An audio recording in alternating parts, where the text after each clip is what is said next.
What's up, everybody? Good morning and happy Thursday. Dan Kasper Show's on the air. Radio dials, couple of those. 105.1 FM, 790 AM. Available worldwide at the website, sportstalk1051.com. Got your Google and Alexa home devices, the Sports Talk app, video stream up and rolling on YouTube, Facebook, and Twitter. Hopefully, all off to a fantastic start on this thirsty Thursday morning. Groundhogs Day at it there too. So, but appreciate you making us part of your start here this morning. What do we got on the good old game plan here? We're going to talk some hoops. Bucks are back in action, taking on the Clippers. Late game tonight, 9 o'clock tip. Even though it's in Milwaukee, it's a 9 o'clock tip tonight. Oof. Week from today is the trade deadline. Will the Bucks make a move or not? They got 3 more games for that trade deadline. Clippers tonight, Heat Saturday, Portland Monday. That's when they'll be on their West Coast trip because they got the Lakers. A week from tonight as well. Speaking of hoops, Badger hoops are going to be back in action tonight, taking on Ohio State. Can they kind of shake off whatever heck's going on with them right now and rack up some wins here? Climb up in that Big Ten conference standings there a little bit.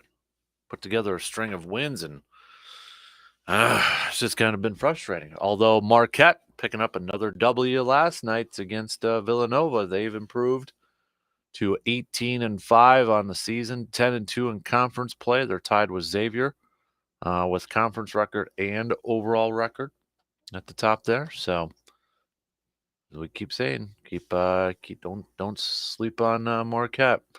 It's a good. Speaking of the Big East, Xavier picking up that OT win against Providence in a 16-17 matchup. So holding on to that top spot there in the Big East. So we got some hoops chat coming at you, both from the NBA and the college ranks out there. Speaking of the college ranks, you had some signing day yesterday. But in case you missed it, it was kind of a cool thing here with the Badger football program. So I don't know if you don't have Twitter or Facebook, maybe you didn't see it. But what the Badger football program did, I guess it was part of the varsity collective, which, if you remember the varsity collective, it's with the NIL thing and supporting student athletes and such. But what they did yesterday was they kind of gave some shout outs to their 2023 class, kids who are signing on, transfers and all that. But they gave some shout outs on a billboard at the Yard restaurant in New York City, Times Square there. So you probably saw the video maybe out there.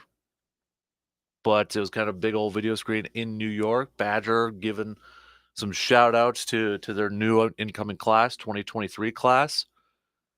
But you kind of factor it in from what they've been doing, with that, the billboards across the states, maybe even across some state lines there. I mean, this is a new era. This is a different era, something that obviously I think a lot of Badgers fans are not used to. But again, different approach, creating some excitement, kind of doing some PR, some marketing out there. I mean, it wasn't just only to, give attention to these 2023 commitments. It was to, send a message, I think, to other prospective recruits and such, saying, hey, this is a different Wisconsin now. This is a different Wisconsin. It's 2023. We know what gets, these kids kind of motivated or excited, or maybe kind of like, oh, yeah, I want to maybe think about going over to Wisconsin and playing some football. I thought it was cool. I thought it was really neat. Kind of expanding their reach. I know Luke Fickell said, he kind of talked about the area of recruiting and that, but there's no doubt about it, at least in his first year so far, he's trying to create a bigger brand, expanding the brand of Badger football. Luke Fickell and I would say the whole entire athletic department, including the varsity collective over there too. So, it starts with football. Obviously, that's the big time program there, but maybe, just maybe, potentially we can see this involved with other sports programs, maybe basketball, hockey, the big ones for Wisconsin. Badger football got they were able to pick up another 2023 class recruit. Actually, it was somebody who originally committed to Wisconsin, but with the shakeup in the coaching staff, kind of reopened his commitment. But Jamel Howard, the defensive tackle from Chicago, he had reopened his commitment in November. But then he picked up some offers from Michigan, the U, Miami, LSU, Ole Miss. But the Badgers able to get him back, and he committed to Wisconsin. So that was a big pickup yesterday, again, for this Badger football team. Putting some more depth on that defensive line for the Badgers. So can't help but not be excited for this Badger football team. I cannot wait, not only for this year, but, for the next few years. I hope this, this excitement and all this hoopla and all that sort of stuff actually transitions on the field too, and we have some success and maybe can achieve some bigger goals on the football field. And maybe this will be a little bit of a trickle down effect for the rest of the programs for the university. I don't know. We'll chat a little bit about that. Chat a little college football and such. Maybe we'll throw in a little bit of NFL talk here or there. Not a whole lot. I mean, the Brady news yesterday obviously was, I will say though, I'm a little surprised, and I'll be honest, I don't watch a whole lot of TV unless there's a game on or something. Like, I don't spend my day, after I leave here and just turn on the mothership or NFL Network or whatever and just leave that on and see what's on. So I don't know what the TV coverage was like on it, but I was kind of like last night, I'm like, I'm going to see what the main stories are on, like, ESPN.com and all that. And I was actually a little surprised it wasn't like a Tom Brady love affair on there. Like, it wasn't just like the main picture on there. I think it was actually, they had some hoop stuff on there.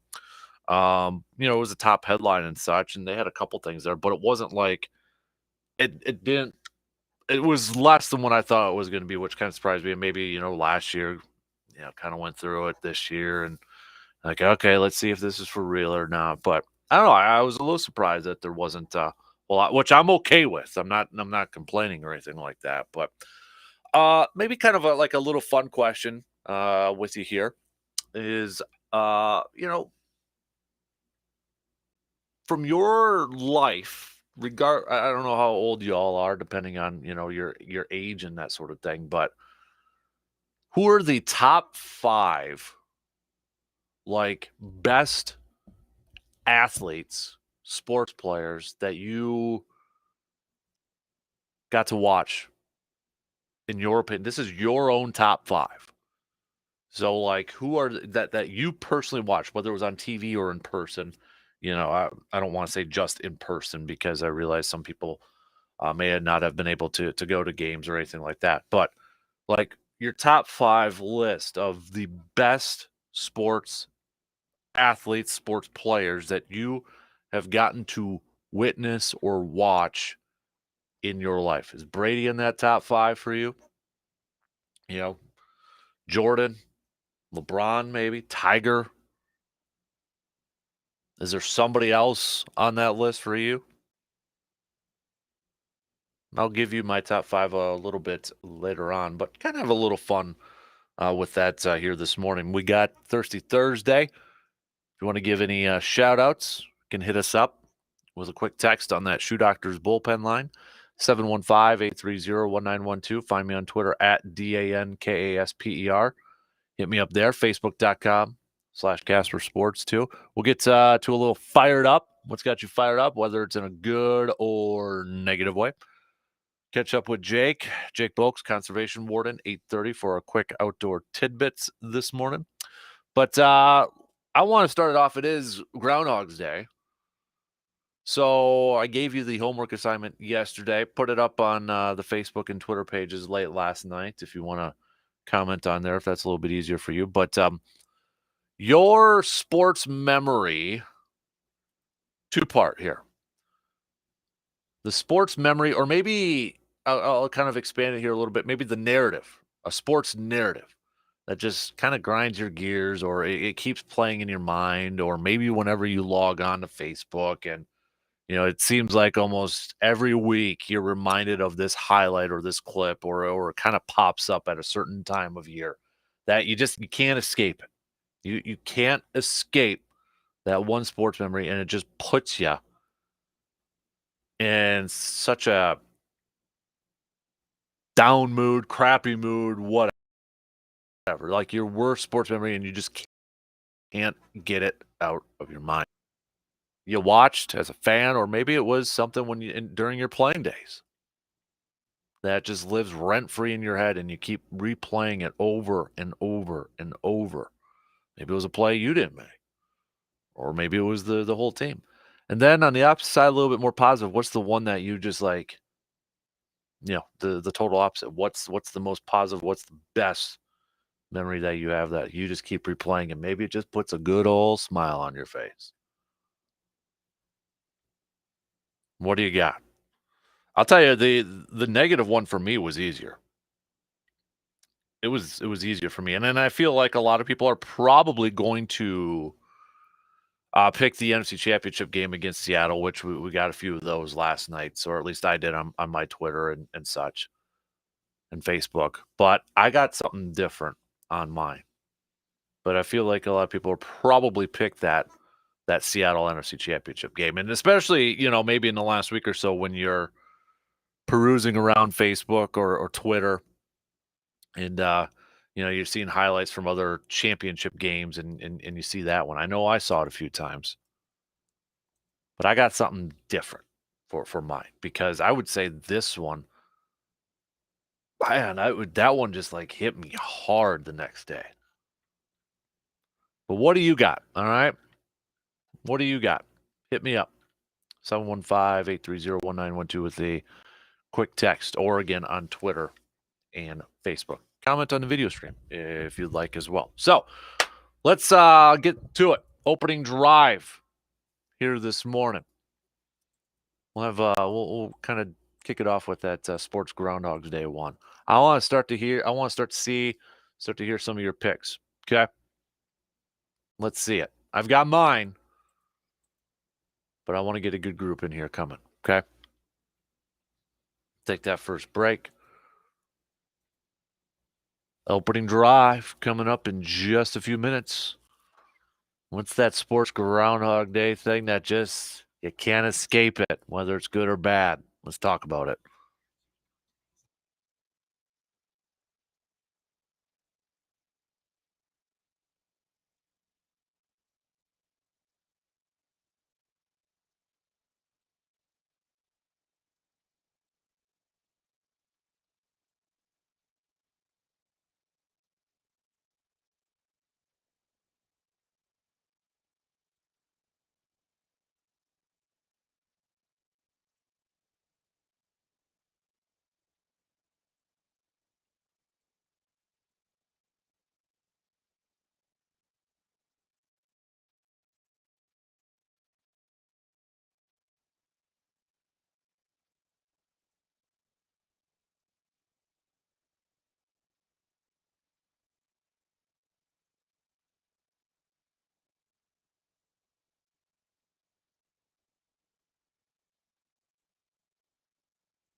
If you know the movie Groundhog's Day, you know this is like the song that now will probably be stuck in your head your entire day. Before we get to a lot of people already chiming in here this morning, keep it up.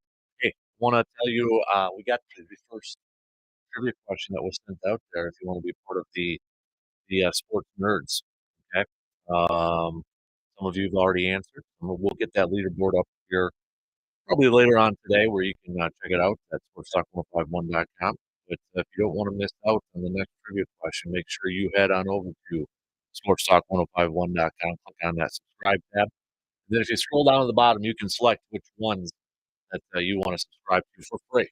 But, the first question went out yesterday, and, if you're up higher on that leaderboard, you're gonna qualify for some prizes and such, but, you know what, and like I said yesterday, I know I can't stop y'all from looking up the answers and cheating and such, but later on, we're gonna have a tournament of champions to crown the smartest sports nerd out there, and it's gonna be a live contest too, so show off your skills right away, yeah? So, but, even if you missed this week, you can still sign up, partake, and climb up that leaderboard, if you will. A couple people got the question right. Some didn't, but a couple did so far. You know who you are because it tells you right afterwards if you got it right or not. So, anyway, let's get things rolling here this morning on the opening drive. So it is Groundhog Day. With that being said, we're kind of taking a little shout out here to the Bill Murray classic. Where if you haven't, you've never heard of the movie, I guess I'll give you a little bit of a background on it. Waking up every morning, same old day, it's Groundhog Day. So we will kind of flip this into a sports theme here. What is the sports memory that, or narrative, if you will, that you never want to relive again, or maybe it just you feel like you can't escape it? Everywhere you look, it's there. You can't get away from it. And then on a positive thing, what's the one that is probably your favorite or most positive that you could like relive that day, that moment every single time, every single time. Also, throw out another kind of a fun one too, if you want to chime in on that one with the whole Brady thing yesterday. But who are the top 5 athletes that you personally got to watch? So you know, I'm assuming nobody is. Maybe I could be completely wrong, but I'm assuming nobody saw like Jim Thorpe play back in the day, or something like that. And it could be on TV or in person. But you personally, this is your list. It doesn't have to be somebody else's list, but you personally, that whether you watched on TV or got to go to a game and watch in person, who are the top 5 sports athletes that you got to witness so far in your life? Is Brady on that top 5 list? Jordan, T Dub, anybody else? So that's kind of a fun one. We'll get to that a little bit later on. Some of your picks, and like I said, the majority, a lot so far, are picking that Seattle NFC Championship game. That is just kind of reliving in their mind. And I kind of figured that one would pop up for a lot of people. I figured that one would be a very popular one, and so far it has been. We've had a couple people for the relives pick the Bucks winning the NBA championship, game 6. So shout out to the Bucks fans there for picking that. For some positive ones there, was the best was the living a dream Jeff here. Best was the whole day of Packers Steelers Super Bowl. One hell of a party. The one that he can't get away from. Elway spinning, uh, doing the helicopter against the Packers in the Super Bowl there. All right, got those there too. We got a couple on the video stream here. What do we got? We got 4th and 26. Or up 16 with 4 minutes to go. Yeah, well, that's again Seattle won there too. Most positive this year, Eau Claire Memorial against Lacrosse in Lacrosse. The game on the line. Memorial is up with Lacrosse driving. My son, the nose guard, intercepted a pass intended for the running back and sealed the victory. Greatest dad moment ever. Well, that's a cool one. We got that was from Brian Tyler going with the 2003 NLCS Game 6, Never Again 2016 World Series Game 7 could relive every day. Obviously, we got a Cubbies fan right there, too. We've got a couple 4th and 26s. Again, the NFC Championship game. I'll tell you, like right now, and so far I haven't seen anybody else pick it, but the one that I don't want to relive and the one that still kind of gets me down, and I was just a mess after that. Like I was just down the following day. It was the Badger National Championship game, basketball. That one hit me the hardest. I don't know, and I think it was part of it because I had it in my mind that we're never going to be there again, or Badger hoops is probably never going to be there again. And I don't want to say never going to happen again, but I mean at that time it sure felt like it sure felt like it wasn't going to happen again. So I don't know if that's why it hit me, but obviously we know what happened in the final minutes of the game and such, and that team was just so freaking fun to follow, to be a fan of. Frank the Tank, Decker, Gasser, Bronson.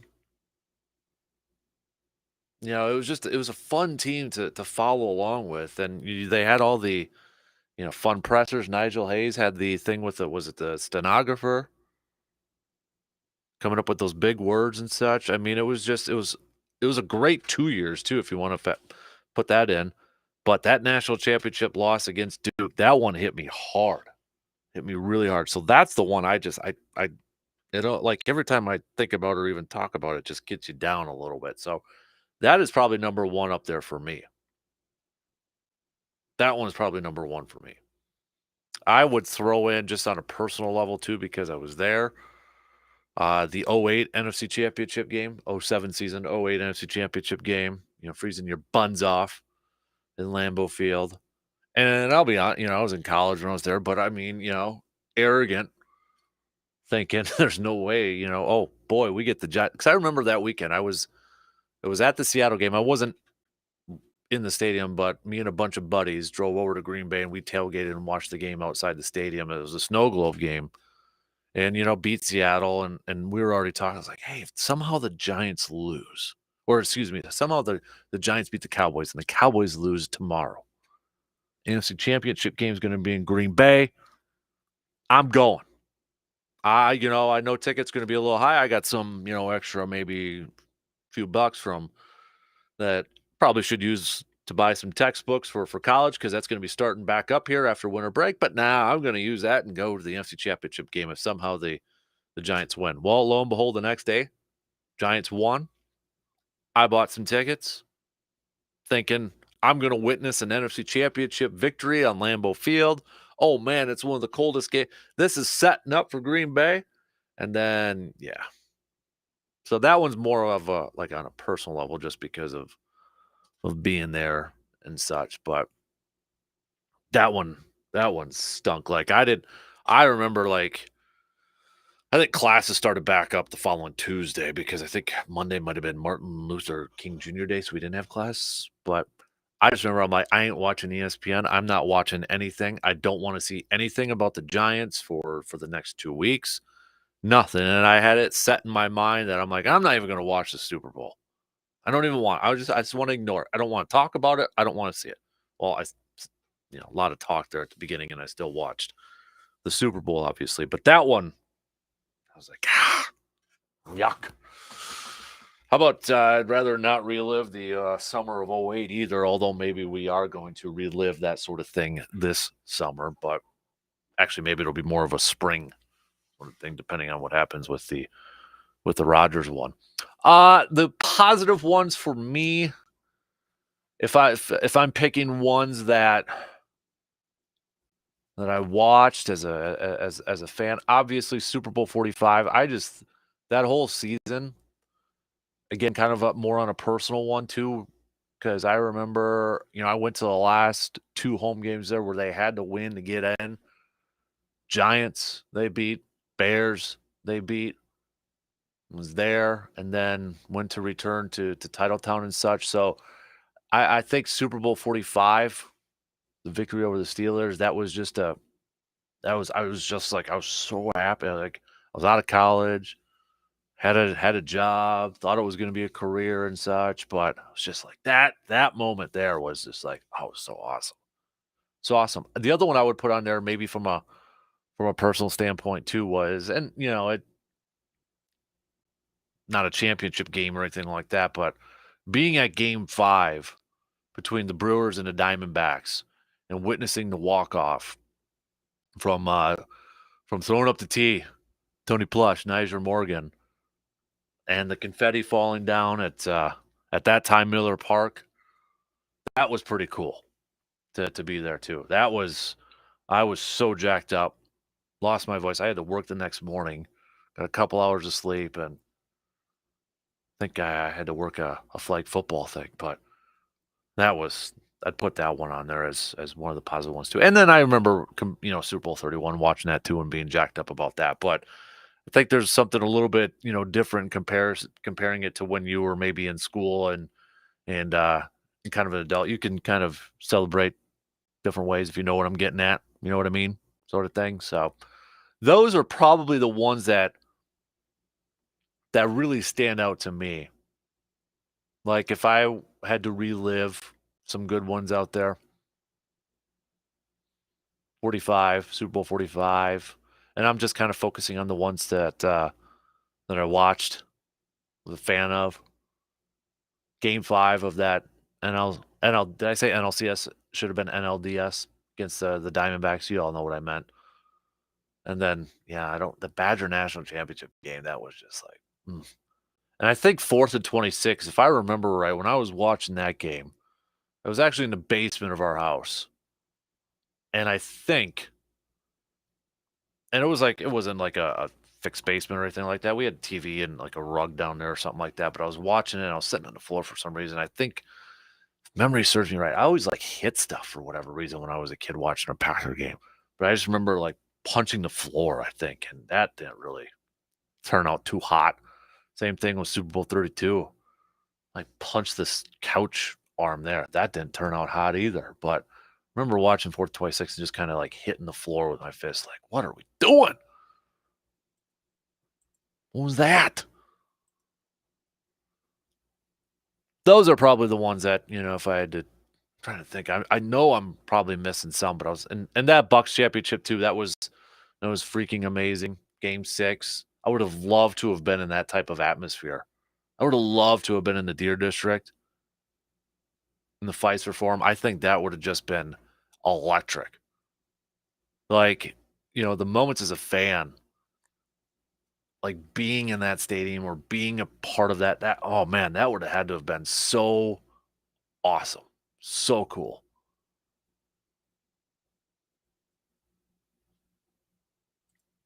We've got another 4th and 26. We got what do we got here from Surveyor here? 2014 NFC title game, Badgers national championship game against Duke, and the year before with the Kentucky one. Yep.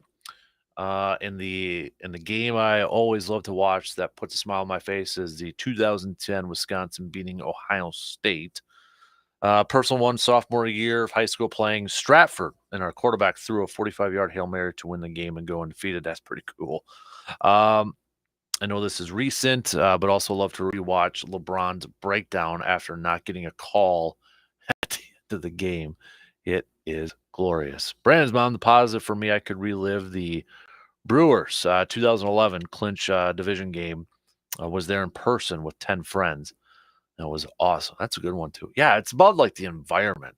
You know what I mean? Like I know we had like a Super Bowl party. I was just what was it, 23 or something? We had a bunch of people over for Super Bowl 45 and just, being with your buddies and all that. And I just remember when Tremont Williams knocked down that pass, I just dropped to the ground and I was like so geeked up and jacked up in that. Man, I was pumped. I was pumped up for that one. I remember coming on the radio after that Badger National Championship game, and I was just like down. I was like, I don't even want to do this. I'm like, I don't want to talk. It was just it got to me. And again, and I know I just said this, but I think the big reason why was I felt like it wasn't gonna happen again. That they weren't gonna go there. I don't know. There was something about that one that really hit me hard. And never say never, but yeah, who knows? That was a tough one.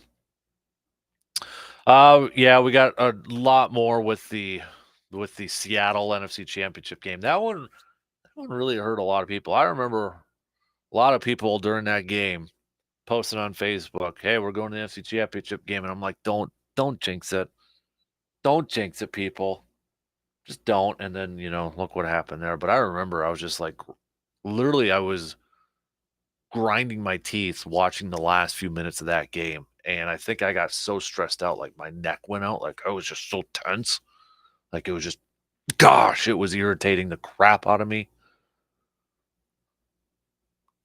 And I got so tense, like I had to go to the chiropractor, I think, the next day to like loosen it up and such. I mean, yeah, the surprise nobody has said the fail Mary. Nobody has brought that one up yet. So in case you were hoping you forgot about that one, my apologies for bringing that one up. But I'm a little surprised nobody has said the fail Mary. Everybody's picking. I shouldn't say everybody, but the majority picking that NFC Championship game against Seattle there.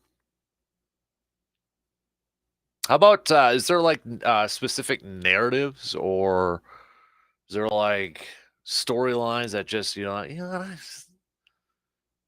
every day, every day seems like we got, maybe some of you are tired. Like when I threw that out there, I kind of figured some people would throw out the Aaron Rodgers chat, offseason stuff, or maybe you want to throw it back to the far. I don't know.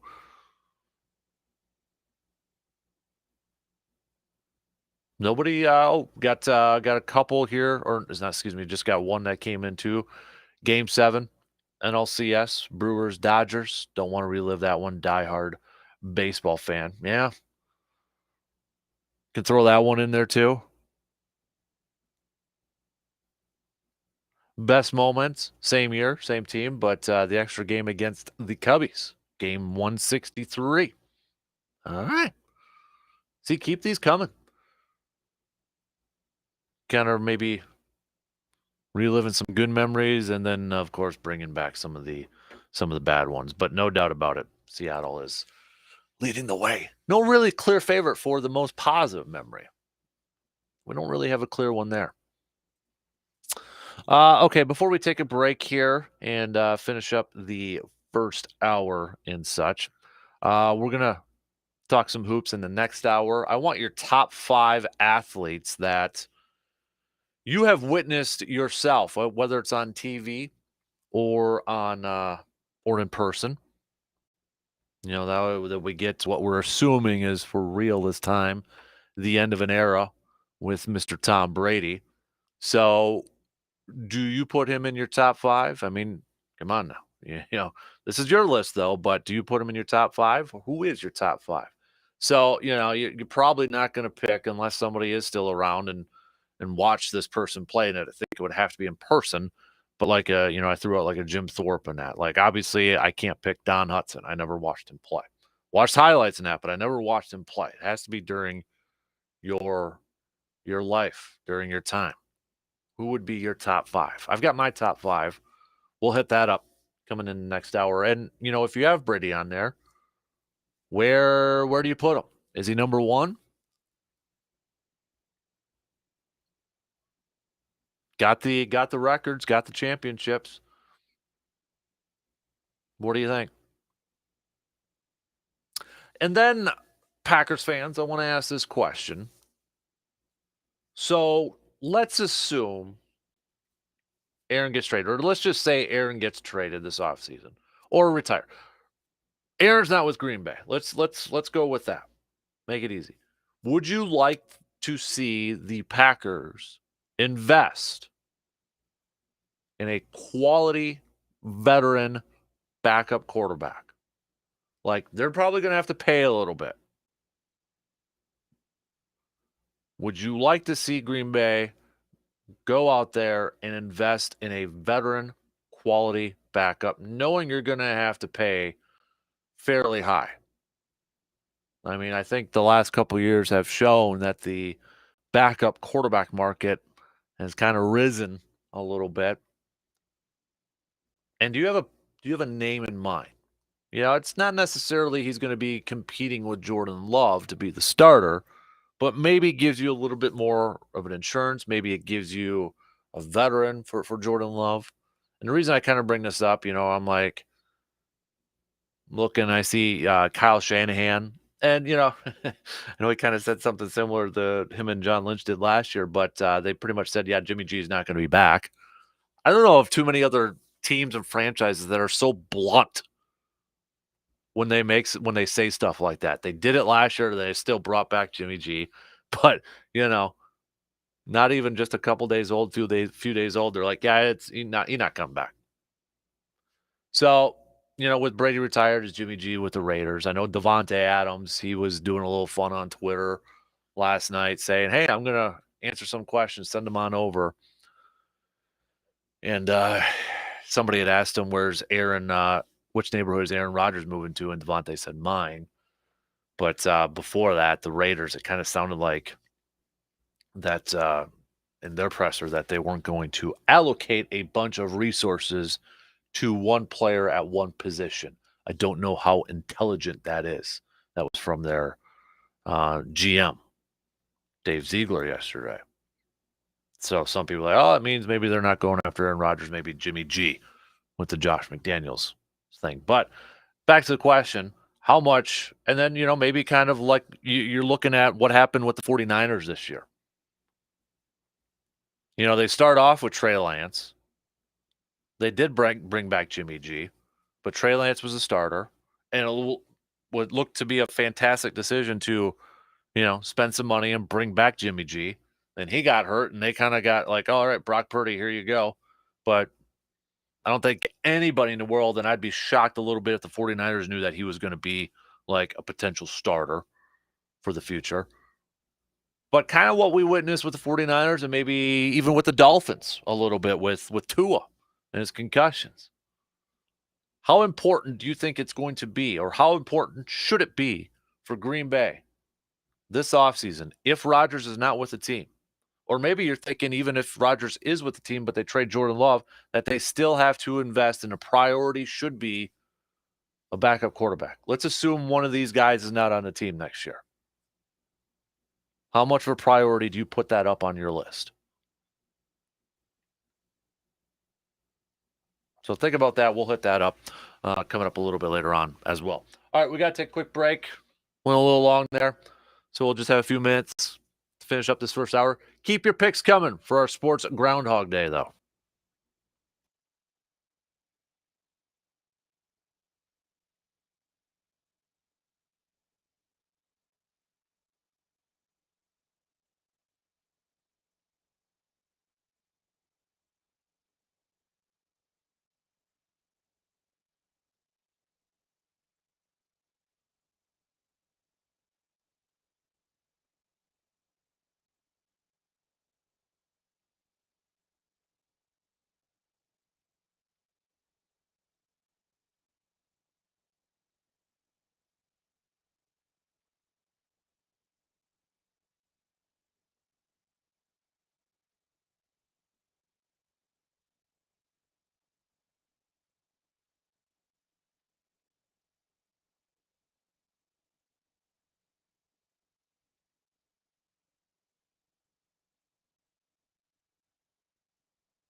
Looking for that perfect gift for your Valentine this year?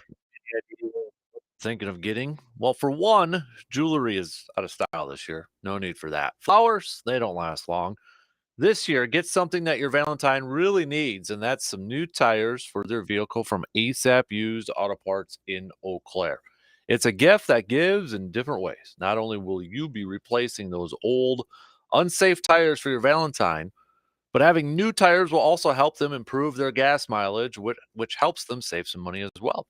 And speaking of being safe, getting those new tires will improve their traction, which, as we all know here in Wisconsin, is incredibly important with all these snow-covered roads, especially the side roads that we got going on right now, right? Or maybe your Valentine is restoring a vehicle that they need to find that hard to find used auto part. Well, bingo, because ASAP Used Auto Parts can help you find that part to complete their restoration project. So I gave you the perfect Valentine's Day plan. Now it's up to you to execute it. Head on over to ASAP Used Auto Parts in Eau Claire and visit their website, asapusedautopartsec.com, to make this Valentine's Day extra special for that Valentine. I got an email from somebody asking about the trivia thing. So again, you got to head to sportstalk1051.com, click on the subscribe tab, and the trivia gets emailed to you every Wednesday. We're going to do it every Wednesday. So it'll get emailed to you every Wednesday out there. And then, try not your best, or try your best not to cheat and look up the answers, even though I can't stop you from doing that. But we'll put up that leaderboard. We'll keep it updated and such. So maybe for some of you, check your emails. It went out yesterday at noon. But if you missed the first one, no worries, because you can still participate. You can still sign up and such. And then later on, this will be a little bit yet, but later on, we are going to do a kind of like a Stump the Schwab sort of thing. Remember that old show back in the day from ESPN, and we're going to do it live and such, and then try to find out who is the smartest sports nerd out there. All right. So again, you can find more details at our website, sportstalk1051.com. Just click on the subscribe tab over there. If you scroll down to the bottom, you can pick and choose what emails you want to get and that fun stuff. We got a few people that got it right, but people who so all right. We only got a couple minutes here to the coming up next hour. I want your top 5. All right, 5. I don't have I closed or I minimized so I wasn't getting distracted, because we got a lot more coming in here about Groundhog Sports Day. But give me your top 5 sports athletes that you got to watch or watch on TV, watch in person during your life. So you can't go with somebody like before you were even born. But who are the top 5 athletes that you have gotten to witness? Is Brady on that list? And where is Brady on that list? Like, give me your top, like in ranking 1, 2, 3, 4, 5. I'm curious to see where a lot of people have Brady on this list, because there is, let's face it, there's a lot of people, and I think it's just based purely off of envy. He wins a lot. He has won a lot. 7 Super Bowls, been to 10 of them. But it is kind of ironic, I think, in a sense too, that not many fans besides maybe Patriots or Buccaneers fans don't like Brady, and it's simply because he won a ton. Yet, especially when it comes to maybe some Packers fans, what's the one thing that a lot of people say about Aaron Rodgers that they wish he would do? Pull a Brady like last month. So I mean, you don't hate Brady, you just envy him.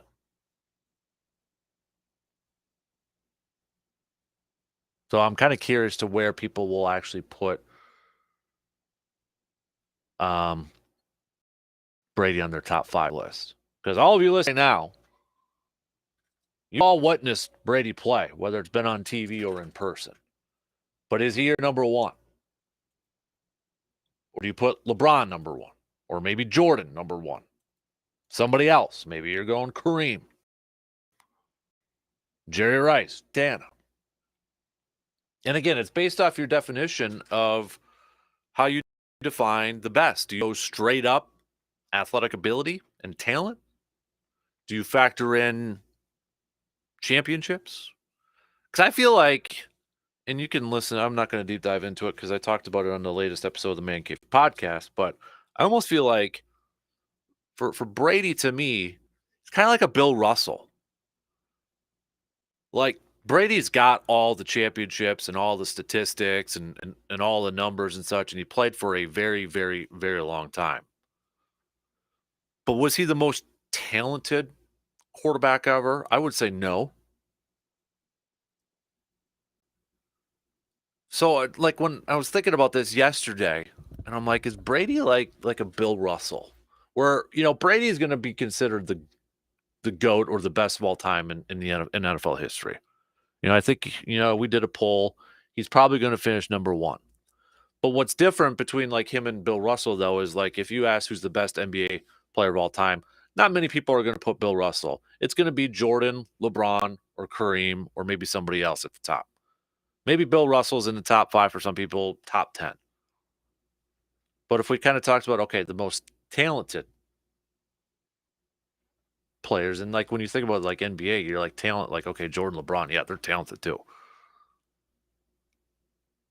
But when I was thinking of Brady and trying to find like a comparison, I just kind of kept going with like a Bill Russell. All the rings and one of the best to ever do it. But Brady will be considered the best of all time for a lot of people out there. Number one in football history. Maybe not, because maybe you kind of go with talent above records and numbers and championships. I think everybody's a little bit different. Everybody's got their own way of thinking about it. And that's fine. That is completely fine. But I just want to know who is your top 5 and rank them for me. So we'll get to that coming up in the next hour. Hey, I'm going to need some receiver deferred questions. So hit me up. Give me some good receiver deferred questions. We'll do that about 7:45. All right. Text those babies on over. One in already. I'll check out the texting line. Get to some more of your picks. We'll be back after these news updates.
All right, second hour kicking off on this Thirsty Thursday.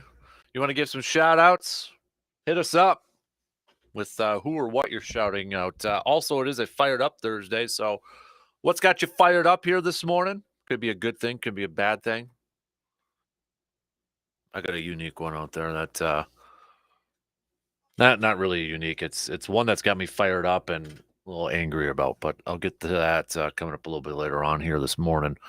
Also, we're going to get to a receiver defer coming up at 7:45. If you got your receiver defer questions, send those babies on over. We'll get back to some more of your texts and tweets and Facebook comments. We're looking for your favorite sports memory that you'd love to relive over and over and over again, or maybe it just puts a smile on your face when you kind of think about it in your mind. And what's the one that you don't ever want to relive again?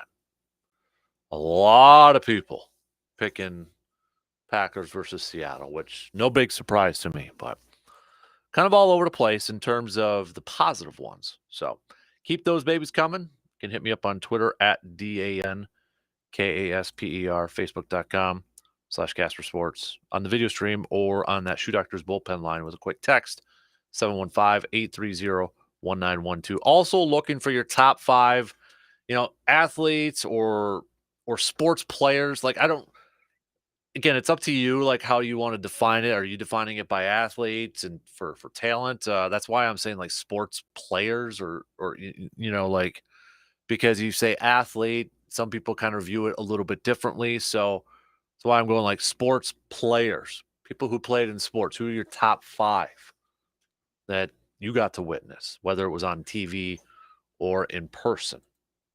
And I'm kind of curious to see where people rank Brady, if they even have him in your top 5. I'll get to that here. Also, I want to know, too, for you Packers fans, let's assume either Aaron or Jordan Love are not on the roster. How important will it be for maybe the Packers to invest in a backup quarterback? I'm kind of taking it mostly from the side of like Aaron not being on there, because I feel like, okay, if Aaron's on and the Packers move on from Jordan Love, they're probably going to draft a quarterback fairly high in this draft. So let's take it from the side of like Jordan Love. Okay, like that Jordan Love is going to be the starter this year. How big of a priority is it to invest in a backup quarterback? And I guess we can go about different ways. Are you looking at maybe free agency or draft? Because remember, even when Aaron first got the starting job, Ted Thompson drafted Brian Brom in the second round. So do you think it's still a big priority?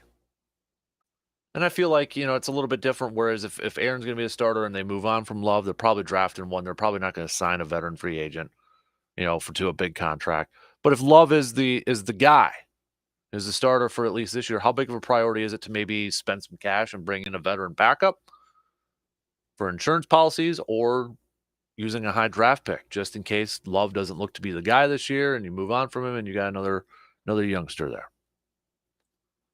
Think about that for a little bit. Hit me up with that. Let's do some sports nuggets of the day, brought to you by Yancey Associates. 1876, the National League of Professional Baseball Clubs, known as the National League, was formed in New York. The teams were located in Boston, Chicago, Cincinnati, Hartford, Louisville, New York, Philadelphia, and St. Louis. 1949, golfer Ben Hogan was seriously injured in an auto accident. 1967, the American Basketball Association was formed by representatives of the NBA. Danny Heatley, in 2003, became the 5th player to score 4 goals in the NHL's All-Star Game. So those are just a couple of your sports nuggets of the day. Again, brought to you by Yancey Associates. Let's talk a little recruiting here. So yesterday we saw, it was recruiting day yesterday. But a really cool thing, if you haven't seen it I thought it was really cool. And I think it's incredibly smart. And it just kind of fits what the Badger football program has kind of been doing since Luke Fickell has been on board. But if you didn't see it, you can look it up on the internet. The Badgers got some time on a virtual billboard in New York, downtown New York, around Times Square, I believe, where it gave some love to their new class, their 2023 class, or their transfers. I mean, you're talking about Badger football players getting some love in New York City on a virtual board. And it sounds like it was courtesy of the Varsity Collective, which is, if you remember, Chris McIntosh and the Badgers, it's kind of, to help out with NIL and that sort of stuff. But it's just another thing that I think it's this Badger football program, this athletic department. Maybe we got to encompass it all, saying, hey, it's 2023. We're getting up to the times. We know what maybe kind of hits with these young recruits. And I don't think it was necessarily just for, giving shout outs to these 2023 kids. I think it was a genius marketing PR move to kind of showcase it for potential future recruits. Now they could say, hey, that's pretty darn cool. They put up those guys' names in New York City. It might have been just for a few minutes, but that's pretty darn cool. It's the little things that kind of add up that way. I mean, you've got billboards. We've saw some in Eau Claire. It's the bat signal, the Luke Fickell bat signal. They're doing a bunch of different things. They're getting up to the times is maybe the best way to put it. Now, will it all translate to the field, and they're going to be a great team on the field? We hope so, but it's rallying a fan base. It's getting a fan base excited. I was seeing people on Twitter like, "Oh, that's really cool." Just fans. That's pretty cool. And then you see these players and such, and it's like, I thought that was a fantastic idea. Thinking outside the box a little bit. Just thinking outside that box a little bit. And yesterday, the Badgers picked up, I should say, maybe retained a big piece of their 2023 class. Jamel Howard, defensive lineman. He had originally committed, but reopened his commitment like a lot of players did or do when a head coach gets fired. But he reopened his commitment in November, and he did pick up scholarship offers from Michigan, University of Miami, LSU, and Ole Miss. But he recommitted to Wisconsin yesterday. And just another big boost for this recruiting class. Another win for Luke Fickell and his staff. If you're kind of wondering, okay, where are the rankings at for their class? Overall rank, if you kind of pay attention to this stuff for 2023, overall, according for the 24/7 Sports, 37. The 37 is like, oh, that's not good. Nothing to write home about. Oh, remember, too, they've got a lot of transfers coming on over. C.J. Williams being one of those. We know we don't need to revisit all these kids that they've got coming through the transfer portal. Nick Evers, that's where they really, really hit it up there. But if you want to look ahead a little bit to like 2024, Badgers are already ranked 19. They're in the top 20. If you pay attention to those rankings and those star rankings and all that fun stuff. Let me see where 2024 bring it up here. They are 19.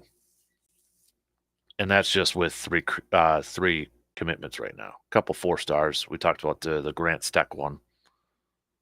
Just was it last week, the tight end? Big old tight end, 6'6", 220, 230. I've seen 220, I've seen 230, I've seen 240 all over the place for him.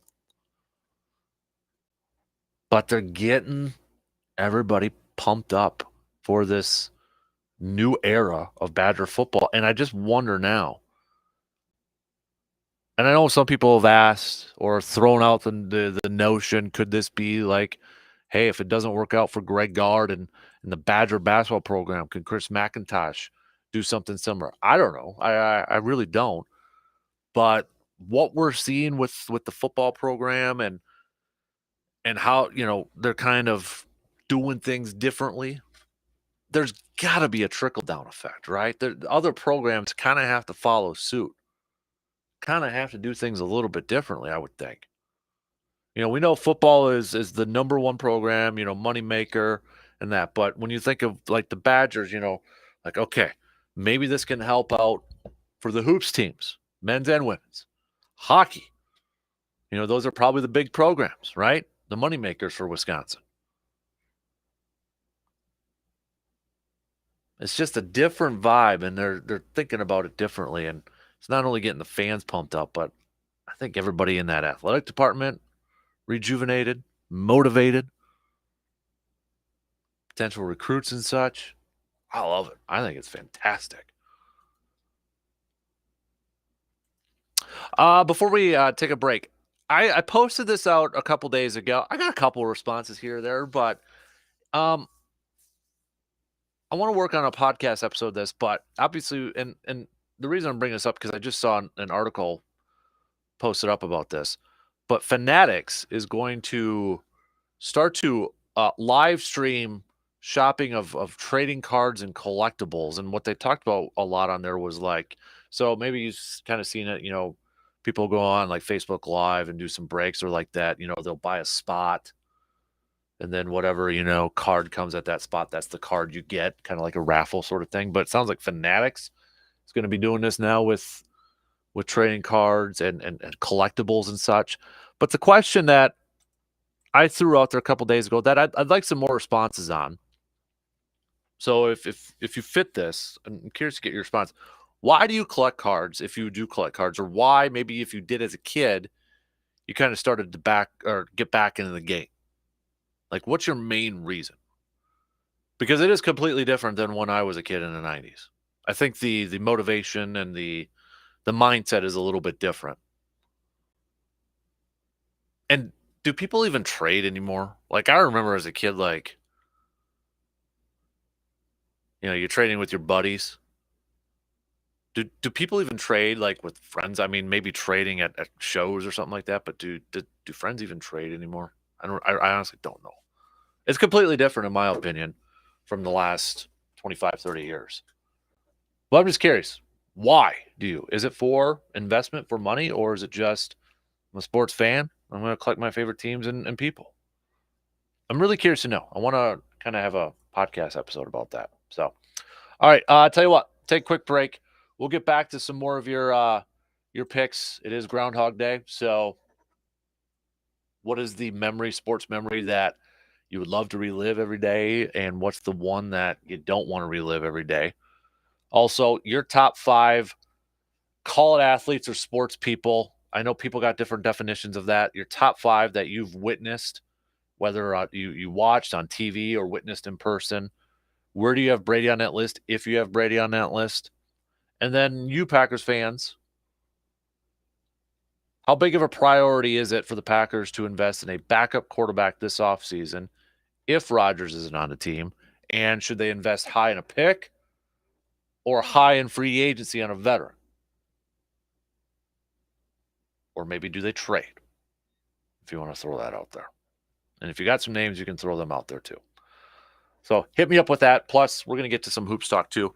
Badgers back in action tonight. Bucks back in action tonight. Marquette, another W for the Golden Eagles last night against Nova. So they continue their hot streak. We'll take that quick break and then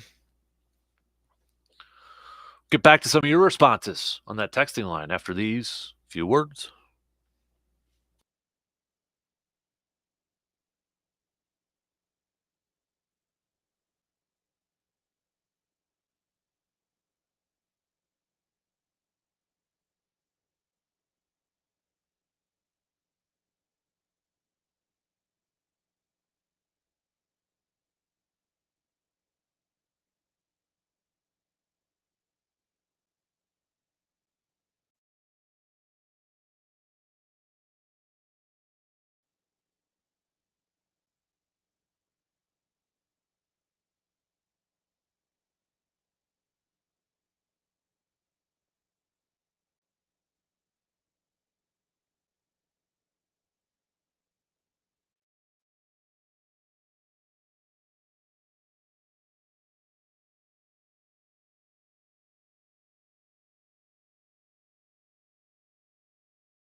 Break it up.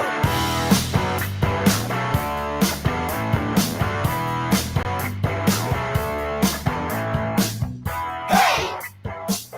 Are you ready to take? Get up! He's on his way.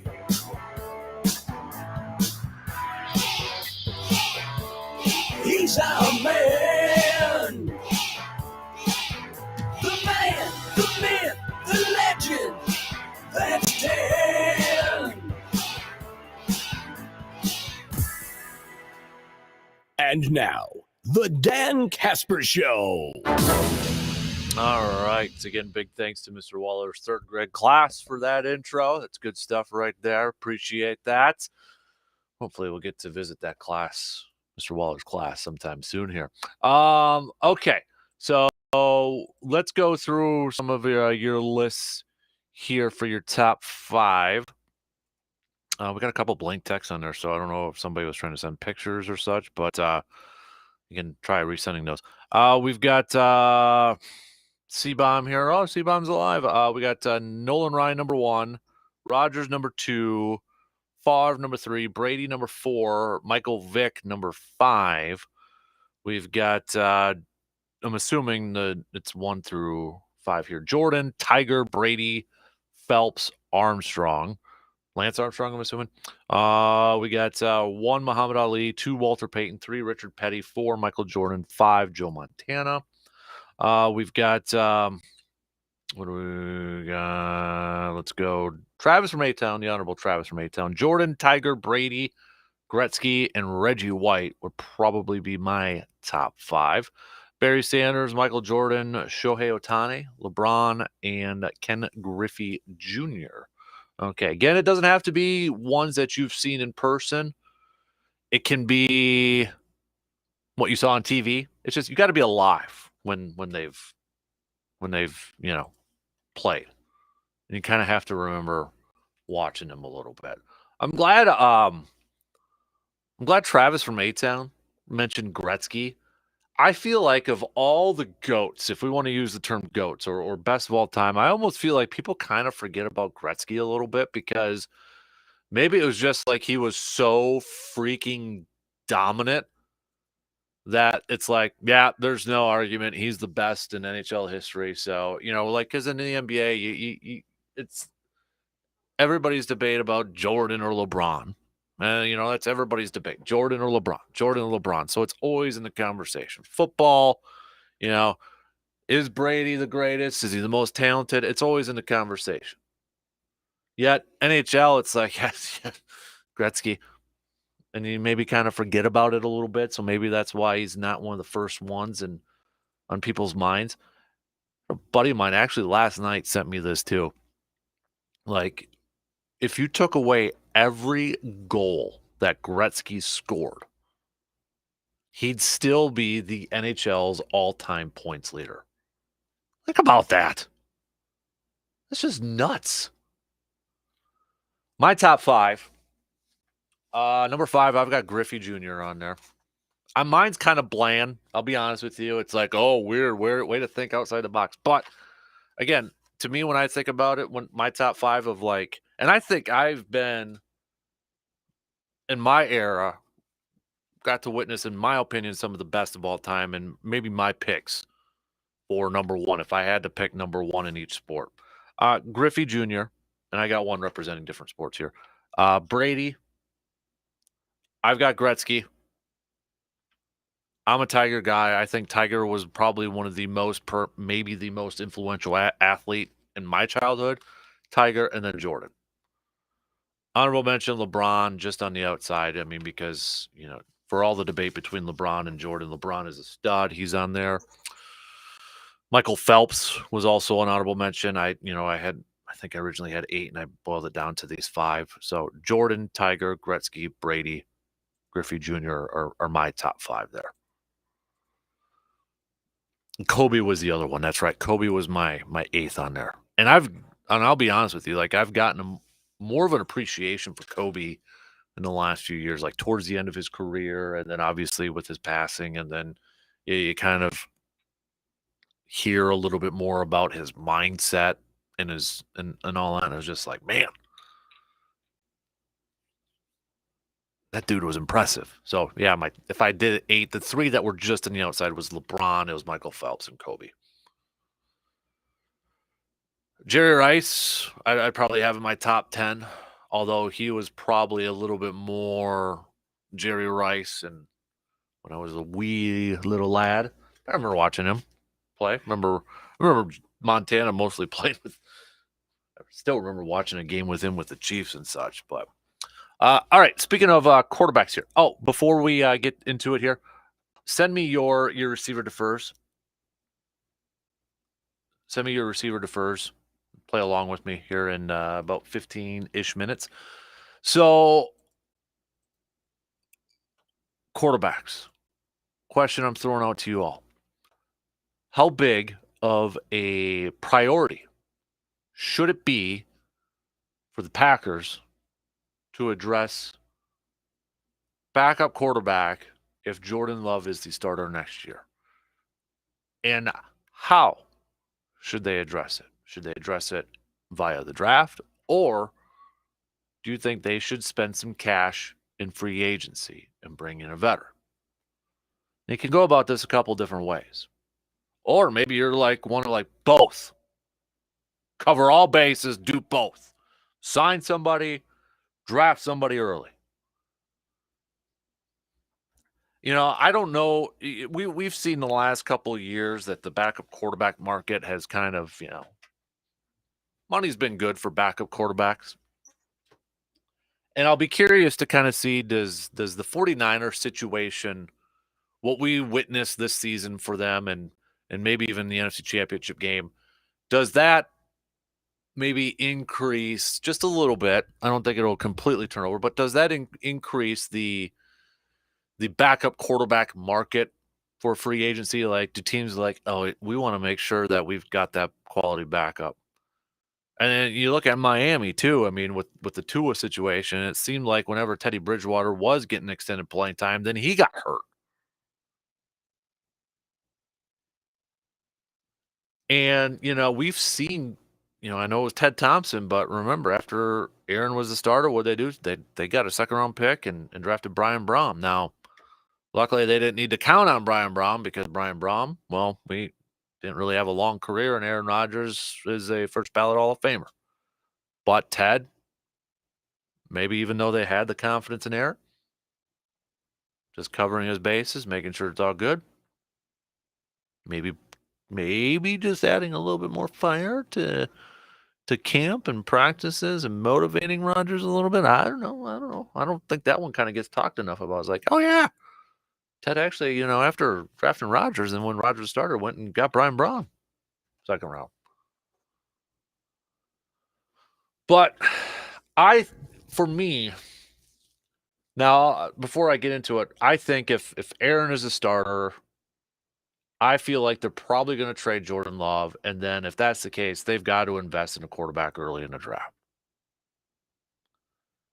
Now, if we assume that Rodgers is gone, whether it's retirement or being traded or whatever, it's going to be traded or retirement. It's not going to be released. And Jordan Love is a starter for 2023. I look at this roster and I feel like they need to bring in an established veteran. Now, who is that? I know Surveyor mentioned his boy Gardner Minshew a little bit earlier, and he is a free agent this year. And I'm looking at the list. Baker Mayfield's on there. I'll pass on that. Thanks. Sam Darnold? No. Jimmy G's probably going to be a starter somewhere. Maybe it's the Raiders now. Daniel Jones, I think, is going to be back with the Giants. Geno Smith's probably going to stay with Seattle. Get a couple-year deal over there. You got Andy Dalton out there. You got Case Keenum. Okay, he's an established veteran. Lamar Jackson ain't going to happen. Maybe Blaine Gabbert. Is he actually going to get a shot to be a starter with Tampa Bay now? But he's a free agent. Chad Henne with Kansas City. Drew Lock. That would be kind of interesting. Because there was some rumors, remember, when he was in the draft that Green Bay was potentially interested in Drew Lock. To be honest, I wouldn't be surprised if they take a flyer on him and bring him in. But the one name that, and Tyler Huntley's a restricted free agent, if anybody's wondering about him. But the one name that kind of intrigues me just a little bit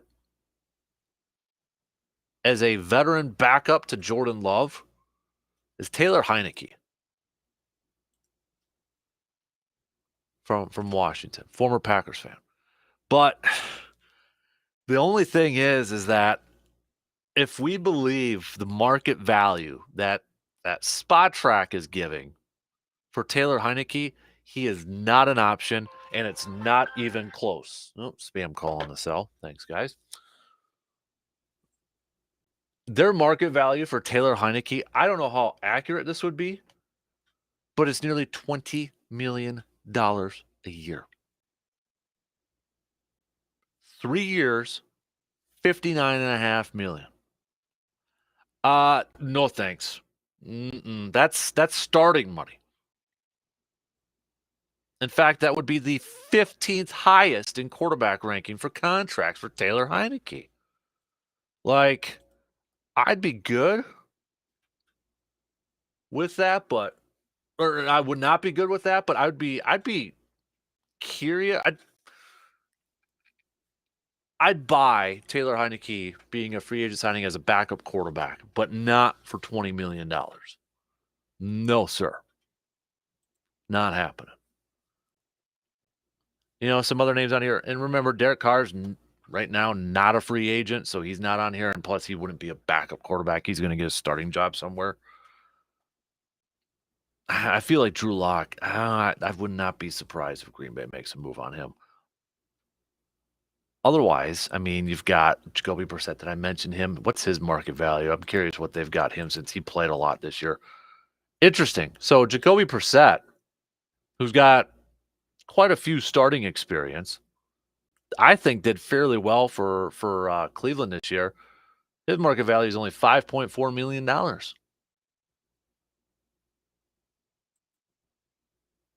If that's the case, I wouldn't mind having him as a veteran backup.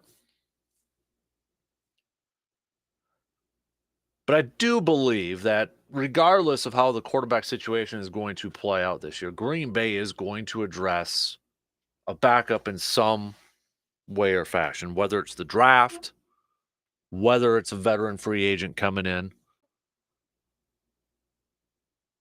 I think especially if Love is a starter, they're going to bring in a veteran to back him up. But I wouldn't be surprised if Green Bay kind of uses a mid-round pick on a quarterback too. I wouldn't be surprised if they go that route. Now, who could that be? Well, not to get full-on draft time here yet, because we got plenty of time to kind of look at that as we lead up to it in April and such. But if you're kind of looking at a mid-round type of player, I mean, do you go with a little bit older guy, Stetson Bennett? Now he's in some trouble. I think, he got a DUI the other day. Is that somebody you look at? Maybe you have a mid-round pick. He's a little bit older. Aiden O'Connell from Purdue. Max Duggan from TCU. Somewhere around there. But I feel like if it were me, if I was Goody, and Love is my starter next year and I don't have Rodgers, one of my priorities would be to find a veteran quarterback and bring him in. I think that's going to be fairly high on the priority list. And not necessarily just based off of potential injury and filling in and anything like that, but just to bring in a veteran guy who's got some starting experience too. Like that would be the thing too, is I want a veteran who's got some experience, not a veteran who's just been a bench warmer and has been holding a clipboard his entire career. I want somebody who's kind of been in the trenches a little bit, and maybe somebody that Love can, get some feedback off of run some things by, because we always see that backup quarterback, they're sitting next to the starter on the bench next to the quarterback coach. I think it's going to be incredibly important if Love is a starter that Goody and the Packers try to find that veteran backup. And I think it's got to be somebody too that fits what the overall offensive game plan is going to be. Because I feel like if Love is going to be the starter, the offense is going to be a little bit more different. And maybe it's an actual quarterback that's going to play within the system, within the style of offense that LaFleur actually wants to run. So I would like it that if that quarterback, whoever that backup quarterback is going to be, it's somebody that you can put in a game situation if you had to, and you don't really have to change what you want to do. Like the Ravens are an example of that. Obviously with Tyler Huntley, but even before that, they had RG3 for a year, couple years for backup quarterback. But it was a guy that was similar. You can do similar things to Lamar Jackson. That's where I would like Green Bay to go. Just my opinion. All right. Tell you what, let's take a quick break and then keep your thoughts coming about your top moments, that you want to keep reliving. It is Groundhog Day, so we got a few more to get to, and maybe the ones you don't want to keep reliving over there. But we're going to do some receiver defer. And then after that, we'll do a little fired up. And it's a Thirsty Thursday. You want to give shout outs to anybody? Send those babies on over, okay? We'll be back after these quick words.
Coming up at 8:30, we'll do our quick outdoor tidbits with Jake Bolks, Wisconsin Conservation Warden. So this is your last chance to send over any questions for Jake. If you wait till the last minute, you're not going to get them answered. So you got to text them on over now, 715-830-1912.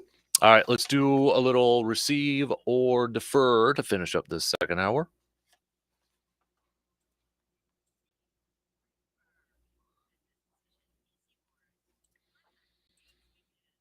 All right. Thanks to a couple of you who have sent over some receive or defers for us this morning.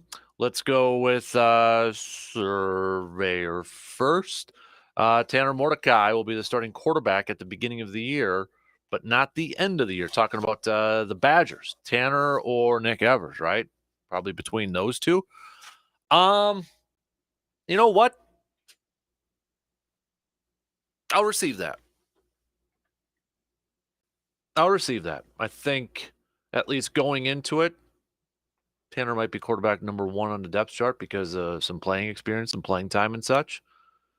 Surveyor, let me follow that up. Are you thinking then maybe Nick Evers taking over at the end of the year? Is that what you're kind of thinking of there, Surveyor? I'll receive that. I think, yeah, Tanner starts. But I think eventually maybe Nick Evers is going to be the guy. And maybe it'll be the following year. But no, I'll receive that. I like that. That's a good question there, Surveyor. I like that one. Okay. What other ones? Receive or defer? We got a few of them. I'm kind of going through because we got some outdoor questions popping up here. So it's kind of pushing everything back down. Receive or defer? Corbin Burns is going to win the Triple Crown this year. Okay. That's kind of a.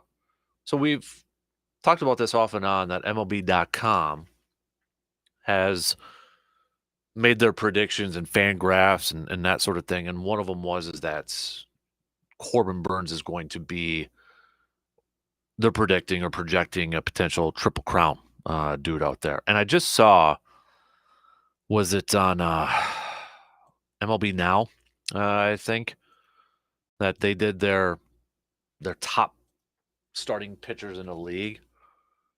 This was last night. But anyways, Corbin Burns was number one on that list. So, I mean, we're even getting a little bit more, I feel like more excitement, attention on Corbin Burns. I mean, he won the Cy Young in 2021 for crying out loud. And last year, it was a solid season. But it feels like there's a lot of people kind of really putting a lot on Corbin Burns, like being an absolute stud. And maybe they're kind of factoring in, new contract coming up and that sort of thing. But I'm going to defer him winning the Triple Crown. I don't think he'll be able to do it. I think somebody's going to have more wins than him. And if you remember in that projection, they had him tied with the most wins in the National League at 13. I feel like somebody's going to have more than 13 wins in the National League. I wouldn't be surprised if Corbin Burns' wins is at like 13 or somewhere around there, just because I don't know about the offensive support that the Brewers are going to have. And I know was it yesterday, the day before, the article we hit on from MLB.com where they had the 10 critical questions around the NL Central. And the writer kind of threw out the idea, and the writer picked the Brewers to win the division, but kind of threw out the idea, are we sleeping on the Brewers offense just a little bit? And I'm like, oh, I don't know. The wild card in this whole thing is going to be the banning of the shift and whether that really, like, how big will that change offensive numbers?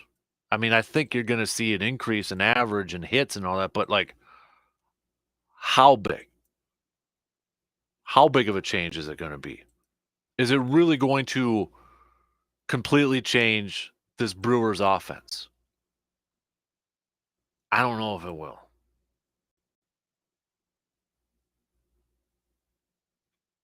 Receive or defer, Marquette is going to be a 3 seed when the tournament comes out. Well, they got another W. 10-2 in conference play, 18-5 overall, tied up with the same exact records as Xavier.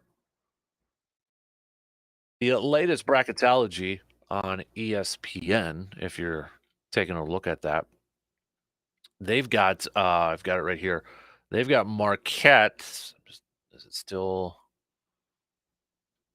Oh, they changed it. Okay, so it is they got Marquette at a 3 right now. So Joe Lenardi, this was updated a couple days ago, the 31st. They've got Marquette at that 3 seed. So maybe that's why the texter threw this one out there. I think I'll buy that. I'll receive that. They're playing some good hoops right now. And you look at the rest of their schedule here from Marquette.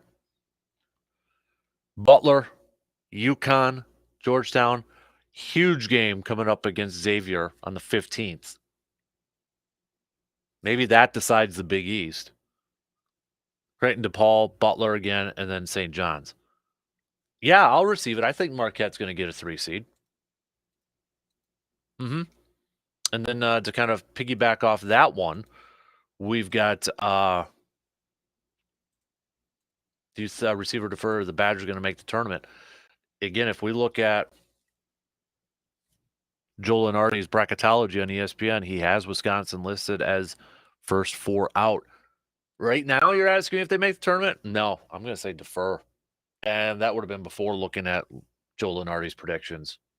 They've got to go on a little bit of run. The thing is, outside of Purdue, I mean, Purdue is the unanimous #1 team in the country. But you look at the rest of the Big Ten, Wisconsin can get on a little bit of a run and maybe climb in the top half of their Big Ten conference standings and that sort of thing. But I just don't know if I trust Wisconsin to do that. I don't know if I trust them to do that. So that's the thing. Like they've got they can make up some ground with their schedule. I just don't know if they can. I don't trust them. It starts tonight against Ohio State. I think this is a big game just to get some confidence flowing, get some momentum here a little bit. But man, get her done.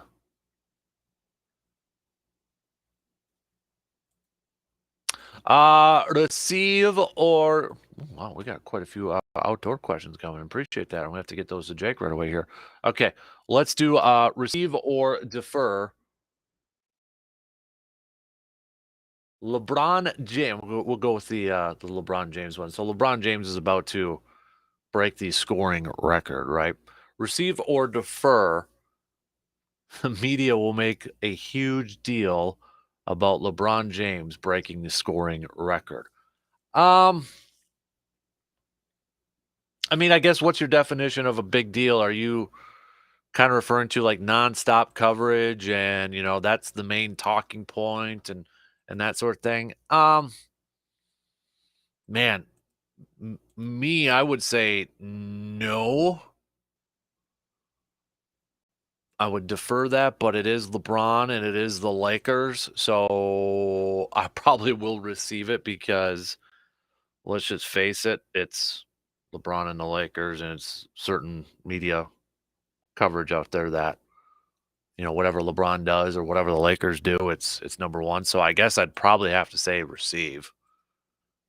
I mean, I think the one thing that has kind of come up with all this talk about LeBron breaking the scoring record is I think more people are starting to finally realize what Kareem did was pretty amazing, considering Kareem played college ball and Kareem has hit 1 3-pointer in his whole career.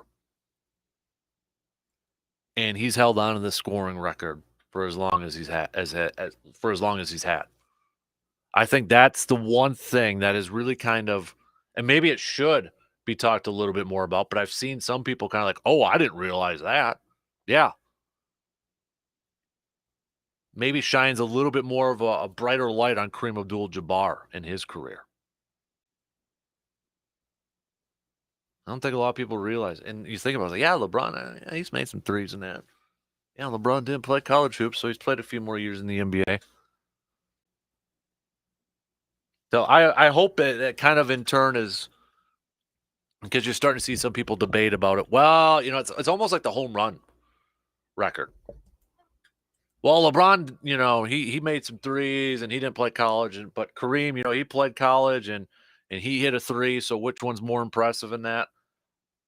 I think Kareem has been a player that's kind of been overlooked at times in terms of like best ever, even at the center position, maybe overlooked a little bit. Maybe the positive to come from LeBron about to break it is that it's like giving a little bit more of a positive light on what Kareem actually did in his playing career. All right. 2 in, 1 more to go. We're going to kick it off with a little fired up. We're going to talk about a junior high basketball game that unfortunately turned deadly. We'll explain that in case you didn't hear that coming up after these news updates.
All right, final hour on this Thursday morning. Big thanks to everybody for participating. A lot of participation in today's show.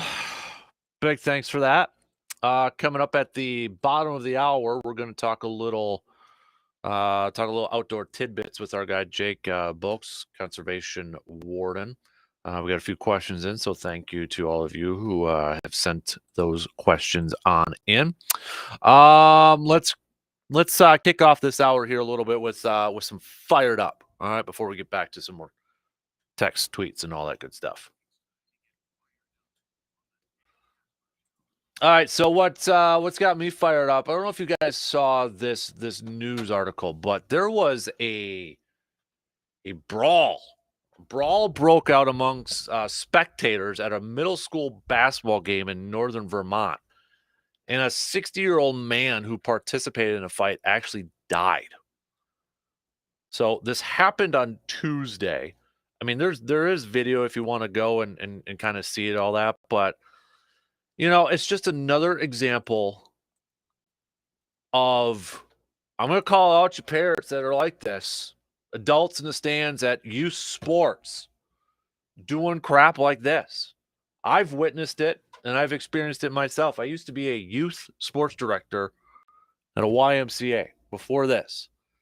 And some of the stories I could tell about some of the parents, not all the parents, but some of the parents, it's ridiculous. And for a big part, it started to ruin sports for me. I remember one time I had to break up a fight between two dads for kindergarten flag football. Kindergartners learning football.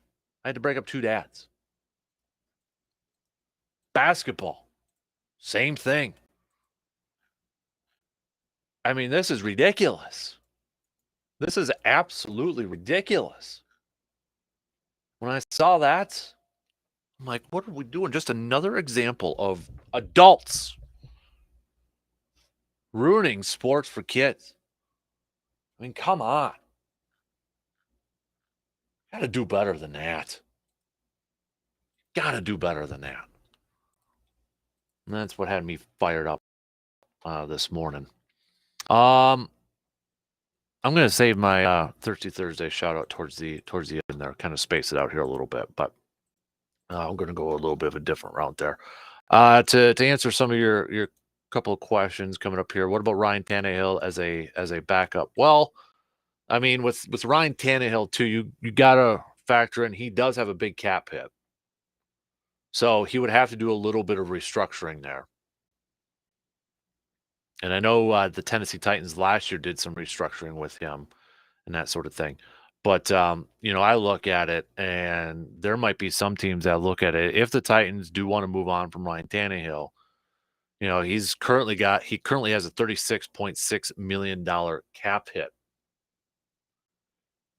And if the Titans release him, it's only an $18 million dead cap hit. So, I mean, teams are going to see that. They're going to notice that.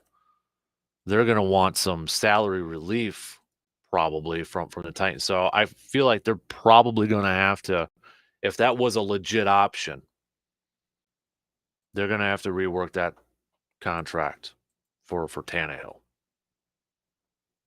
But yeah, Tannehill's got a fairly high cap hit coming into 2023. In fact, you want to talk about highest cap hits among quarterbacks in 2023, and I know I've said this. Tannehill has the fifth highest cap hit of all quarterbacks in 2023. Deshaun Watson's number one. Dak Prescott's number two. Patrick Mahomes is number three. Josh Allen is number four. Ryan Tannehill's at number 5, 36.6. Kirk Cousins is number 6 at 36.3. Matt Ryan currently is at number 7. If Tom Brady played this year for Tampa Bay, he would have been at number 8 at 35. Technically, he's still on the team. Derek Carr is at number 9, 34.9. And then it's Aaron Rodgers with his cap hit of 31.6. Who's right behind him is Jared Goff and Carson Wentz. That Yeah, well, Joe Burrow, he's probably going to get a new deal this year. He's got the 18th highest cap hit at 11.5. Where is so Jordan Love is 30th right now at a 3.9. That's right behind Mac Jones and right above Nick Foles and Kenny Pickett. How about that? But that would take some creative wheeling and dealing there. What else do we got? Some positive memories. Going with Super Bowl 31. We got Super Bowl 45. A lot of Packer ones on there. Again, more for the NFC Championship game against Seattle is the one Groundhog sports memory that nobody wants to relive. We got a couple more for the Badger National Championship on there as well. Couple more top 5 sports people sports players that they've witnessed. Jordan has been in almost all of them. One here has got Jordan, LeBron, Brady, Gretzky, and then going with Roger Clemens. Okay. Got another one here. Tiger, Jordan, Kobe, LeBron, Brady. All right. Again, these are ones that you have watched, whether on TV or in person. We've got a LeBron, Brady, Rogers, okay, Gretzky, and Roger Federer. Yeah, Roger Federer. If you're looking at the others, dude was dominant. That's a good one. I'll be honest with you. Kind of forgot about Roger Federer. I'd probably put him in my top 10 if I expanded it. Get a couple of tennis people that you could put out there. Yeah, that's a good one. You know what? I'll add one on here. I haven't seen her name. Serena Williams. I'd put Serena Williams on there too. Dominant. Just absolutely dominant. Maybe that's the best way to kind of put this. Like, who's been the most dominant sports players you've watched in your lifetime? Because we all kind of got different definitions of like athlete. Like, I don't feel like Tom Brady's a top athlete, although he's obviously in great shape and great health to be playing for as long as he did. But like, I guess when I think of athletes, I think of, maybe the more like the Jordans and the LeBrons or something like that. Barry Sanders, if you will. But yeah, Serena, that I probably should have put her in my top 5. Easily in my top 10. I might have to expand it just to fit everybody in there so I don't feel too bad about it. But a couple more to catch up on. Favre, White, Rogers, a lot of Packers in that one. Jordan and Gretzky. Okay. We got a Randy Johnson going from 5 to 1. Randy Johnson, Ken Griffey Jr., Jordan, Kareem. Okay. Muhammad Ali. All right. Kind of a wide range right there. No doubt about it. Keep these coming. You can text me on the Shoe Doctors Bullpen line, 715-830-1912. Hit me up on Twitter at DANKASPER, Facebook.com/Kasper Sports. The other question we've kind of thrown out there is if the Packers were to move on my Rodgers this year and Jordan Love is how much of a priority is it to go out there and invest in a backup quarterback? I got a few messages on here. Highly important to bring in a veteran quarterback just for Jordan Love to kind of feed off of, something similar to what we just said before the 8 o'clock hour. I think it's going to be incredibly important from another message here. Just in case something were to happen for Jordan Love, I'd rather see a veteran come in there instead of a late draft pick or an undrafted rookie. It is important. Look at what the 49ers did by bringing back Jimmy G to back up Trey Lance. Good teams do that. Okay. Another example kind of similar to that, just scrolling through here a little bit. Look at what the Patriots did with Mac Jones by having Brian Hoyer. Get a veteran backup quarterback. Another one I've always wanted a backup or veteran backup quarterback. I think that's one area that Green Bay has gotten away from ever since Rodgers has been a starter. Maybe kind of referring to like when Favre was a starter, it was always Doug Peterson there, I'm assuming, is what somebody's referring there to. In terms of your backup question, I would rather have them just go and get somebody in the middle rounds of the draft to back up Jordan Love. They're already going to be in a tight salary cap situation. I don't know if they would have enough to bring in a veteran backup quarterback. Yeah, that's the other thing in this thing too is how much or the market what's the market going to look like for backup quarterbacks? Does what happened to the 49ers this year kind of reset that backup quarterback market a little bit? Do teams kind of look at that and maybe put a higher priority on backup quarterbacks? I feel like I don't know the exact numbers, but I'd be curious to know how many backup quarterbacks like started games, like how many different quarterbacks started games this year might be the best way to put it. The teams, obviously, you get the 49ers, but I would throw the Dolphins in there, Tua, Teddy, Skylar Thompson. I mean, at the beginning of the year, we were talking about the Patriots maybe having a quarterback controversy. Washington, Carson, Taylor Heineke, Sam Howell. We thought maybe the Seattle was going to be kind of an up in the air. Is it going to be Geno or Drew Lock? Geno holding it down.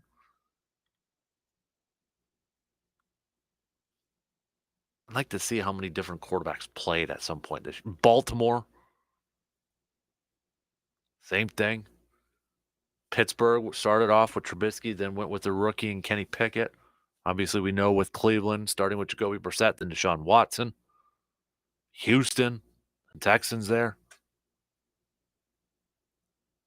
Rams, Stafford. A little bit later on, Baker. Carolina, speaking of Baker. Sam Darnold, Baker. Then the kid, just blanked on his name. Oh, PJ Walker, XFL. By the way, see the Arena Football League's coming back?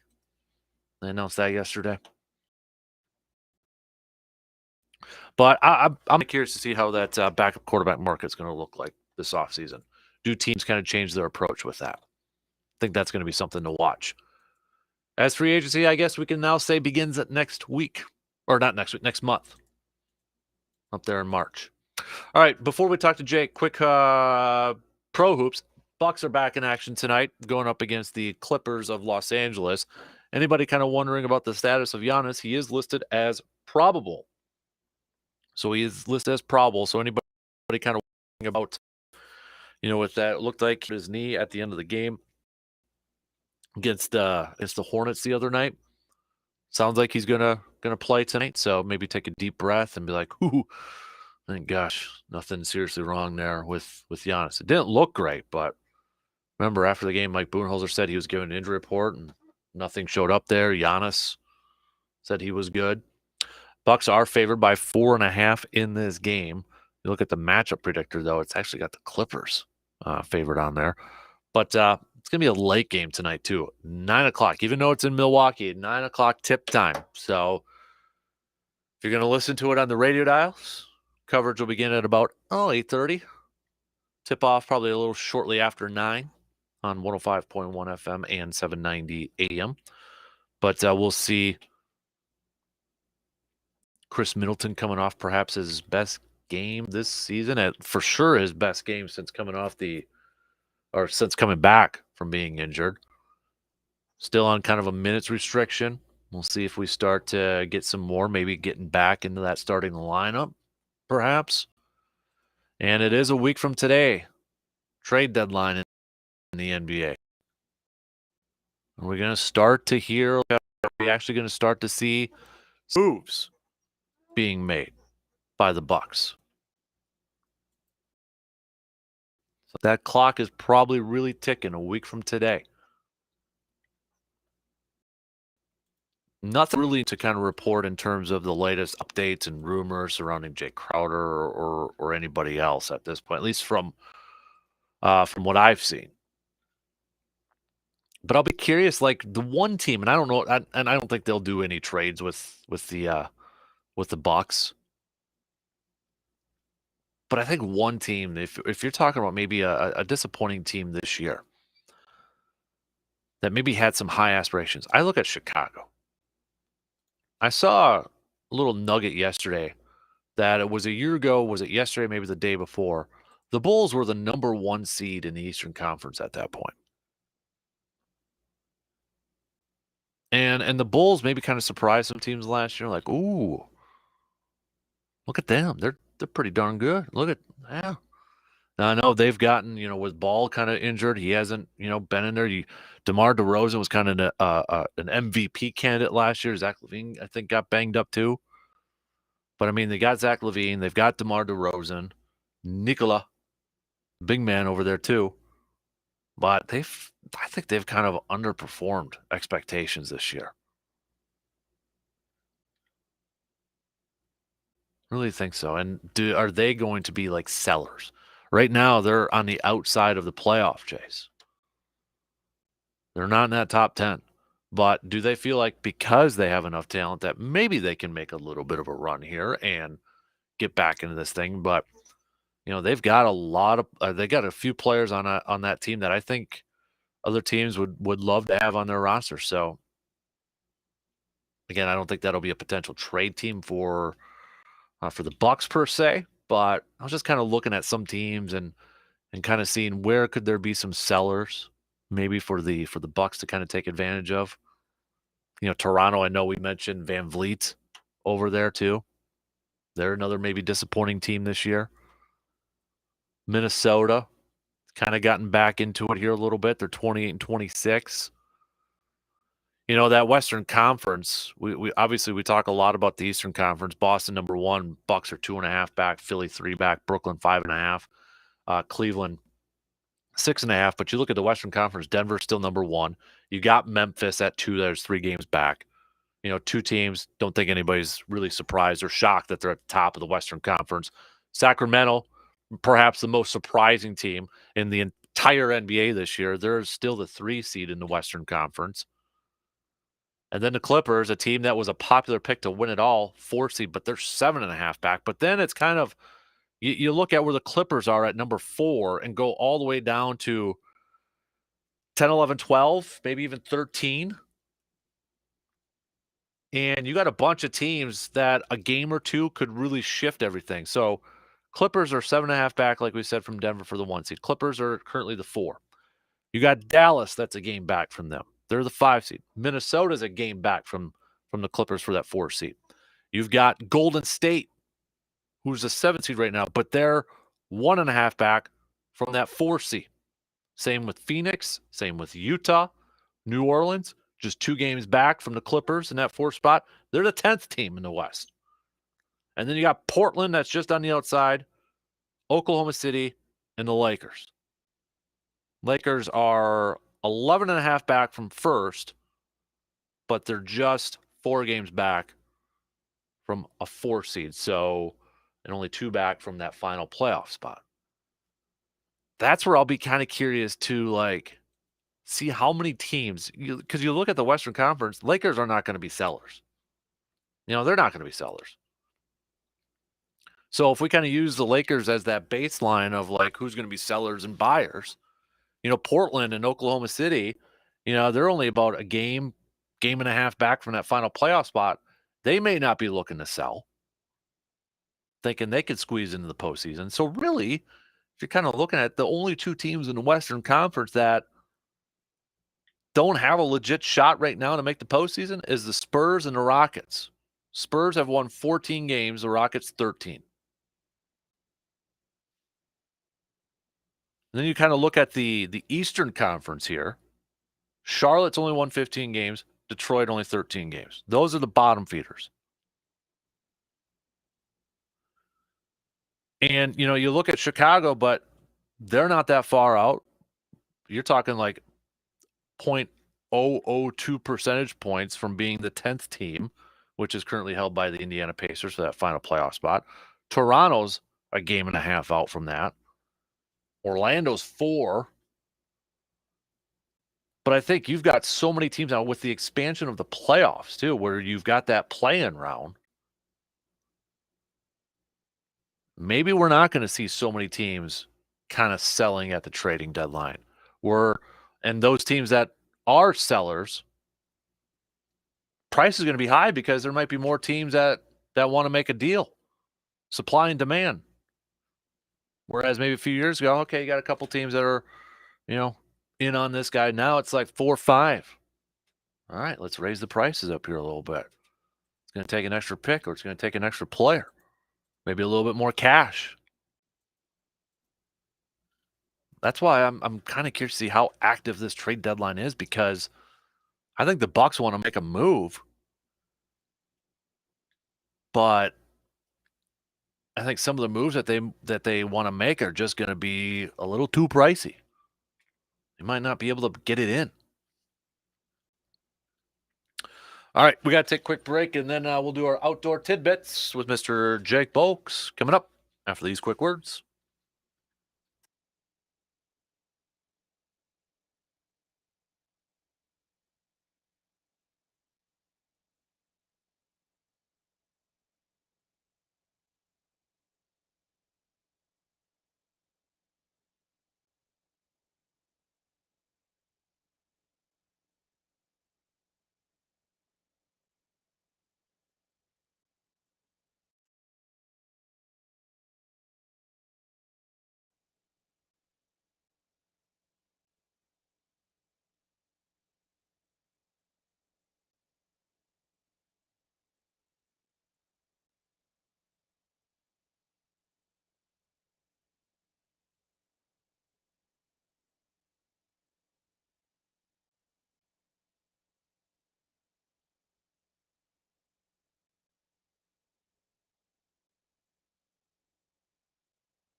Debit card and get ready to save. For more details and to find out about all the savings, just go to aroundthe715.com. Family owned and operated, Toyson Ford is proud to serve the drivers of the Chippewa Valley with some of the most popular vehicles around Wisconsin and the country. They're committed to giving drivers from across the area the best in customer service with a top-notch selection of brand new vehicles to choose from, as well as an extensive inventory of pre-owned crossover, SUV, and trucks. Plus, with their expert finance, service, and parts centers in-house, they strive to be your one-stop dealership for all of your automotive needs. Visit them today at 1000 Chippewa Crossing Boulevard in Chippewa Falls. Stand by as we continue our dig for the truth and the toy at the bottom of the cereal box. Oh, got it. The Dan Kasper Show. Answering your questions and giving you the tips you need to be successful and safe in the outdoors. It's time for your outdoor tidbits. Have a question you'd like answered by Jake? Send it to us, and we'll ask for you. All right, it is time for our outdoor tidbits with DNR Conservation Warden, Mr. Jake Boakes. Good morning, Jake. How you doing, bud? Morning. I'm doing good today. How about you guys? Not bad, man. Not bad. We actually got quite a few questions that came in this morning, so I know you're gonna be pretty pumped about that. So let's just dive into it here. First one. I know we kind of touched on shed hunting or looking for sheds last week when you were in studio here a little bit, but somebody asked, with shed hunting around the corner, what are the laws if you find a dead deer head in the woods? Are you allowed to keep it? For the most part, yes. If you find any antlers, antlers that are broken off away from the skull, those are considered like public, and anyone can pick up a shed and take it home. You don't need any special authorization tags or anything like that. Where it gets a little dicey is just if you find antlers or you find a dead deer where the antlers are still connected to the skull. So if the antlers are still connected to the skull and it's clean, and by clean I mean all the meat's been taken off, most if not all the fur's gone, like it's just like a deer skull with antlers, you can take the skull and antlers.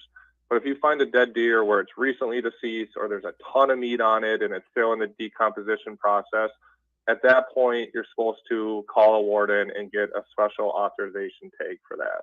Okay, so mostly if it's like decomposed, like bones and all that showing, you can take it. Yeah, so you should be able to see like the skull and all that kind of stuff. And some people, sometimes you might think it's hard to find that, but I've already got a couple people calling me and sending me pictures asking if they can keep this or not. And the scavengers have picked some of these things clean already. Mm-hmm. So you can definitely find like a skull with the antlers and it's picked clean even this early in the late winter. All right, good one there. Another question too. Somebody asking about like cell service with registering for your deer, asking with the registration time at 5 p.m. Can you kind of go through that for everybody again there, Jake? Yeah, so when it comes to deer, but also turkey hunting is going to be our next season, and it's the same exact requirements. But for deer, turkey, bear, the harvest requirement or the registration requirement is it's 5 p.m. the day after the harvest. So today's Thursday. If you'd shoot a deer this morning, you'd have until 5 p.m. on Friday to register it. The other way to look at it too is it's 5 p.m. the day after you recover it as well. So if you wounded one this morning but you don't actually find it till Friday morning, then you get until Saturday at 5 p.m. So you get till 5 p.m. the day you basically get your hands on your deer and it's in your possession. Mm-hmm. And I mean that's the rule. Like you don't make the rules or anything like that. So we just as law enforcement we just enforce the rules. The courts decide the outcomes and the legislators are the ones that create it. So a lot of things change every year. The 5 p.m. thing changed obviously with this new registration system and different things like that. I've registered deer online. I've registered deer through my phone. I've talked with a lot of hunters in the last 8 years of this system, and it takes no more than 2 minutes, 3 minutes to get it done. So 5 p.m. the day after the recovery day or harvest day might seem kind of quick, but in reality, all you need is 2 minutes, 3 minutes of phone service. So even if you live in somewhere or you're hunting somewhere way up north where it takes you an hour to get the service, I mean, technically you got almost over a full day to go drive into town and get it, kind of similar to when you had to bring them in to get them tagged or get them registered in person. Now it's just kind of, if you don't have service, then you just have to go register it in person, on your phone, maybe in the town or at a gas station where you can get service, something like that. Yes, it's a little bit more inconvenient than if you had service, but it's kind of the way it used to be then. Yeah, I was going to say, it kind of brings up the point almost like we used to have to drive into town to register those deer. Yeah, so this gives that convenience factor if you have service, but in reality, if you don't have that service, then it's kind of nothing's technically changed. You still got to go in town. I've always told people that have issues with it is like try to create your own new tradition. Every time someone harvests a deer, if you don't have service, go into town and get breakfast or get dinner or do whatever. Go celebrate in town and then register it and come back. Do something where you get it done. But 5 p.m. the day after harvest, especially if you shoot it, say, the morning before, I mean, you could drive to Miami Beach before you'd even have to get it registered. It's a long time. Yeah. I know we kind of talked a little bit about ice outs, and I think it was last week we were talking about the Pepin situation with all those vehicles in there. But somebody was our good friend surveyor Sam was asking, with a bunch of vehicles going through the ice recently, what exactly are the rules and what's the best way to go about getting your vehicle out? I know you kind of touched on it last week, but maybe to revisit that again this week.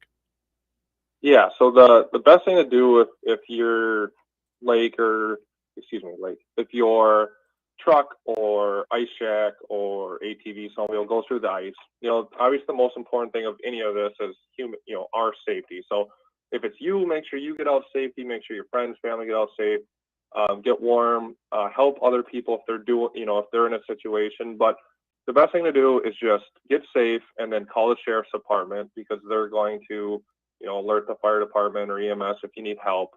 But basically, you have a full month from state law. You have a month, 30 days to get it removed. So at that point, you're going to be probably working with your insurance company and figuring out how you're going to get it towed and everything like that. But the best thing to do, unless you have unless you're driving an oil truck on the lake or something and you got oil going everywhere or something like that, get out, get safe, call the sheriff's department, and then work with your insurance company to get it out, and a tow company. As long as you start the process and get it out within 30 days, you're going to be good to go on that. Last question just kind of came in, but kind of a general question for you, Jake. Texter ask Jake if he can turn off the job and truly enjoy outdoor recreation, or is he, quote, always working? That's funny. I was thinking about that yesterday, because yesterday was technically my day off, but I answered a lot of phone calls and dealt with a few different things yesterday. But yes, we can definitely turn it off. When we're off or when we take vacation or different things, we can turn our phones off. We usually work it out with our neighboring wardens to have them cover our area and different things like that. Usually you'll get a voicemail that says, hey, this warden's out of the office for a few days, reach out to our tip line or to another local warden. But you can definitely turn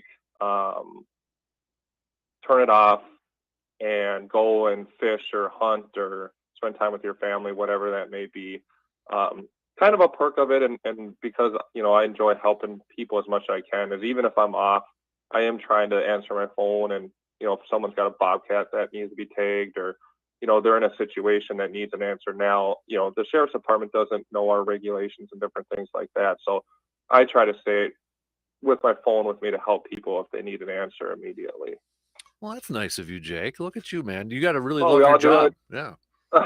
It's a good job. It's fun. You get a couple, or you get some interesting things here and there. My wife commented this morning, I seized a few deer the other day, and so they're frozen.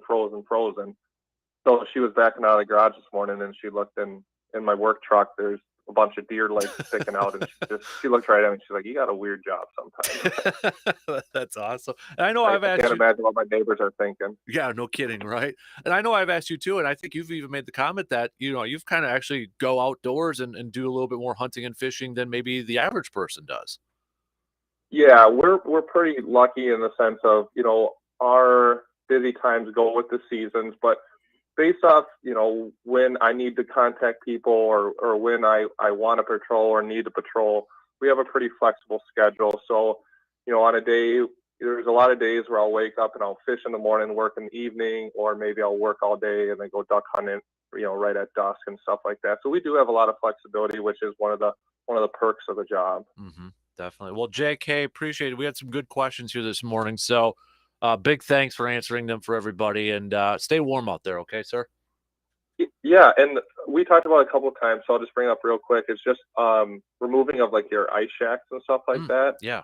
I got it up right here in front of me, but we're getting closer to the end of winter, which is crazy. But for inland water, so like Lake Altoona, all the lakes around the Chippewa Valley here, the shacks have to come off the first Sunday after March 1st. Ooh, so that's going to be March 5th already. So we're 1 month away from shack removal, believe it or not. Wow. Doesn't mean you can't go out there and fish. Doesn't mean you can't put a portable up during the day.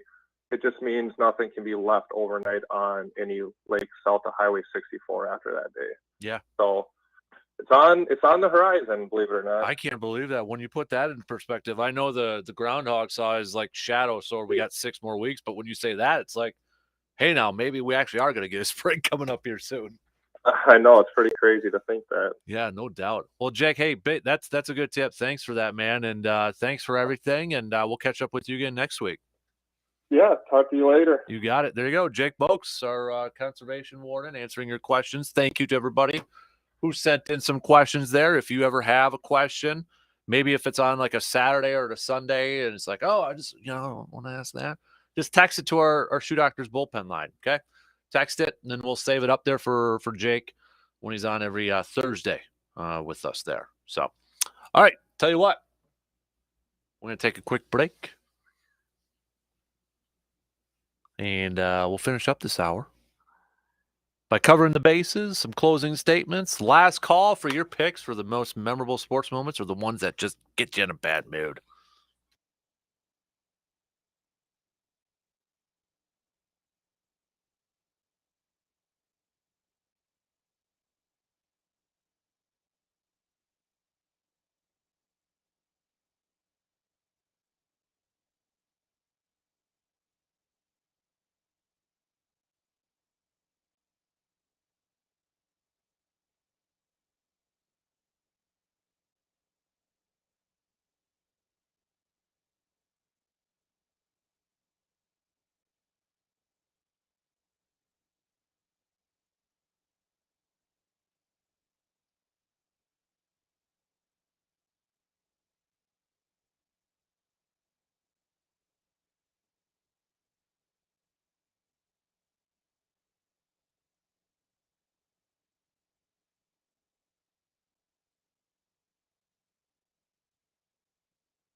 All right. Let's wrap up things on this Thursday morning. A lot of you with some texts and tweets, posts, comments. Appreciate the participation. You all get a participation award here this morning. But seriously, big thanks for all of you sending us your thoughts and your picks. Top 5 dominant, best sports people, players, however we want to phrase this, that you've seen in person, whether it's in person or on TV or something like that. Got a bunch of different ones out there. I was just kind of curious to see where people put Brady on their list there. This was kind of a little of an experiment, if you want to call it there. Everybody that sent over their worst sports memory that you don't want to relive ever again, or the best one that you would love to kind of relive there. A lot of different ones, except for maybe the worst one where a lot of people have picked the Seattle and Packers championship game. That was easily, not even close, but easily the most easily the most, what do you want to say, popular. That's probably the best way to put it. Popular one there. What else do we got on the docket here? We got we got Bucks action tonight again, late game, as we were kind of mentioning a little bit earlier. 9:00 tip off, even though the game is in Milwaukee, so you're gonna have to stay up a little bit later. Before that, we got 6 p.m. tip off between Wisconsin and Ohio State for men's hoops. Can Wisconsin, during this rough patch that they got going on right now, can they kind of change things around? Right now, ESPN ain't buying it. They got Ohio State favored by 7.5. Ohio State's 11-10. They are 8-2 at home, but they've got 7.5 for the spread for Ohio State. 85.3% in the matchup predictor over there too. So, what else? Cover the base. Purdue got another victory last night. They sure look like the best team. I mean, I know they're ranked number 1 and unanimous, but I mean, they've been kind of doing it all year. 22-1, 11-1 in conference play. The one loss against Rutgers, 65-64. They just look. I know Jeff Goodman, who covers college hoops, kind of called Purdue best team, best player, best coach in the country right now. All about Purdue. And right now, it's kind of hard to argue that. Matt Painter and company over there. But yeah, pretty dominant that they have been so far. What else do we got? Going through some of the other texts and tweets that we got here. We got more people. Kind of looks like the majority would like a veteran backup quarterback if Jordan Love is the starter next year. So we got those here. We already talked quite a bit about Marquette. We talked about them earlier. Marquette picking up another W there. Also, we got what was that? Oh, yeah, the LeBron watch. Oh, I'm seeing some articles on there, some predictions on when he's going to do it, how it's going to happen, all that fun stuff there. What else do we got on the docket? Oh, Pebble Beach. Somebody asked if I was going to be watching that. Nah, not really. I'm not into it. Talked a little bit about signing day yesterday, too, with Wisconsin getting a recommit from one of their defensive linemen. The cool thing, too, that the Badger football program, I guess it was the varsity collective that did it, but still, Times Square, downtown New York City, putting up those virtual banners announcing their class. That was pretty cool. Another example of just kind of a change in philosophy in the good old Badger football program. And hopefully it's a trickle-down effect with the other programs. I hope it's not just football. And I get it. It's football. It's the moneymaker. It's the big-time program. But, I hope that we get that kind of change in philosophy with basketball, hockey, in terms of the recruitment and such. But that was really cool. It had to be cool for the kids. But also, I think it was kind of a statement, too, for other potential recruits. Like, hey, this is a different Wisconsin now. Notice us over here. Pay attention to us. All right. Yeah, I was looking at winners and losers from signing day for 2023. Alabama and Georgia, the winners again. We got South Carolina on there, Arizona State, Colorado with Deion, Mississippi State. That's according to CBS Sports over there. USC and Oregon won and lost, kind of in the middle. Losers. Maryland was the one team that CBS Sports picked in their article over there. Oh, I did not see this. It just popped up here, but apparently, if you want Brady, his decision came down to either playing for the Buccaneers or retirement. Never considered any other teams. Jeff Darlington, who was on Dan Patrick yesterday, but he's kind of been like the, I guess, Tom Brady insider, if you will. But Darlington said it was always the Bucs or retirement. Darlington described Brady as exhausted from his career. Brady wants to recharge, rebuild, and move on with his life. So all that speculation about would he go to the 49ers? Would he go to Miami, Raiders, pairing up with Josh McDaniels? And maybe it could just be simply too, like, with his personal life and family, his kiddos in Florida, probably didn't want to move across the country to like San Fran or Las Vegas. Maybe he's sticking around Florida, making that his personal or his new home base down there. I don't know what his family situation is going to be like, but maybe that factored into it a little bit there as well. Okay, we got just a few minutes here. So tomorrow we'll do a little inside the training room with our Dr. Crow, Chippewa Valley Orthopedics and Sports Medicine. By the way, if you didn't know, Dr. Crow is now on Twitter. Let's get Dr. Crow some followers on Twitter. If you need that handle, just tweet at me and I'll tweet you the handle for Dr. Crow. But a lot of you have asked if he's on Twitter. Is he going to be on Twitter? Dr. Crow's on Twitter now. So if you need that Twitter handle, just tweet at me and I'll hand it off to you over there. So we'll get to that. Brandon's going to be on just for a little bit tomorrow. He's got some appointments and such. So we'll catch up on some of the local signing days. In fact, that was my Thirsty Thursday shout-outs. Just thought of that. My Thirsty Thursday shout-out is to all of the kids, the local kids, who are continuing their athletic careers. Signing day was yesterday. We had some local ones. Brandon's going to break it down for us tomorrow. But shout out to all those kids who are able to continue their dreams and move on to the next level. And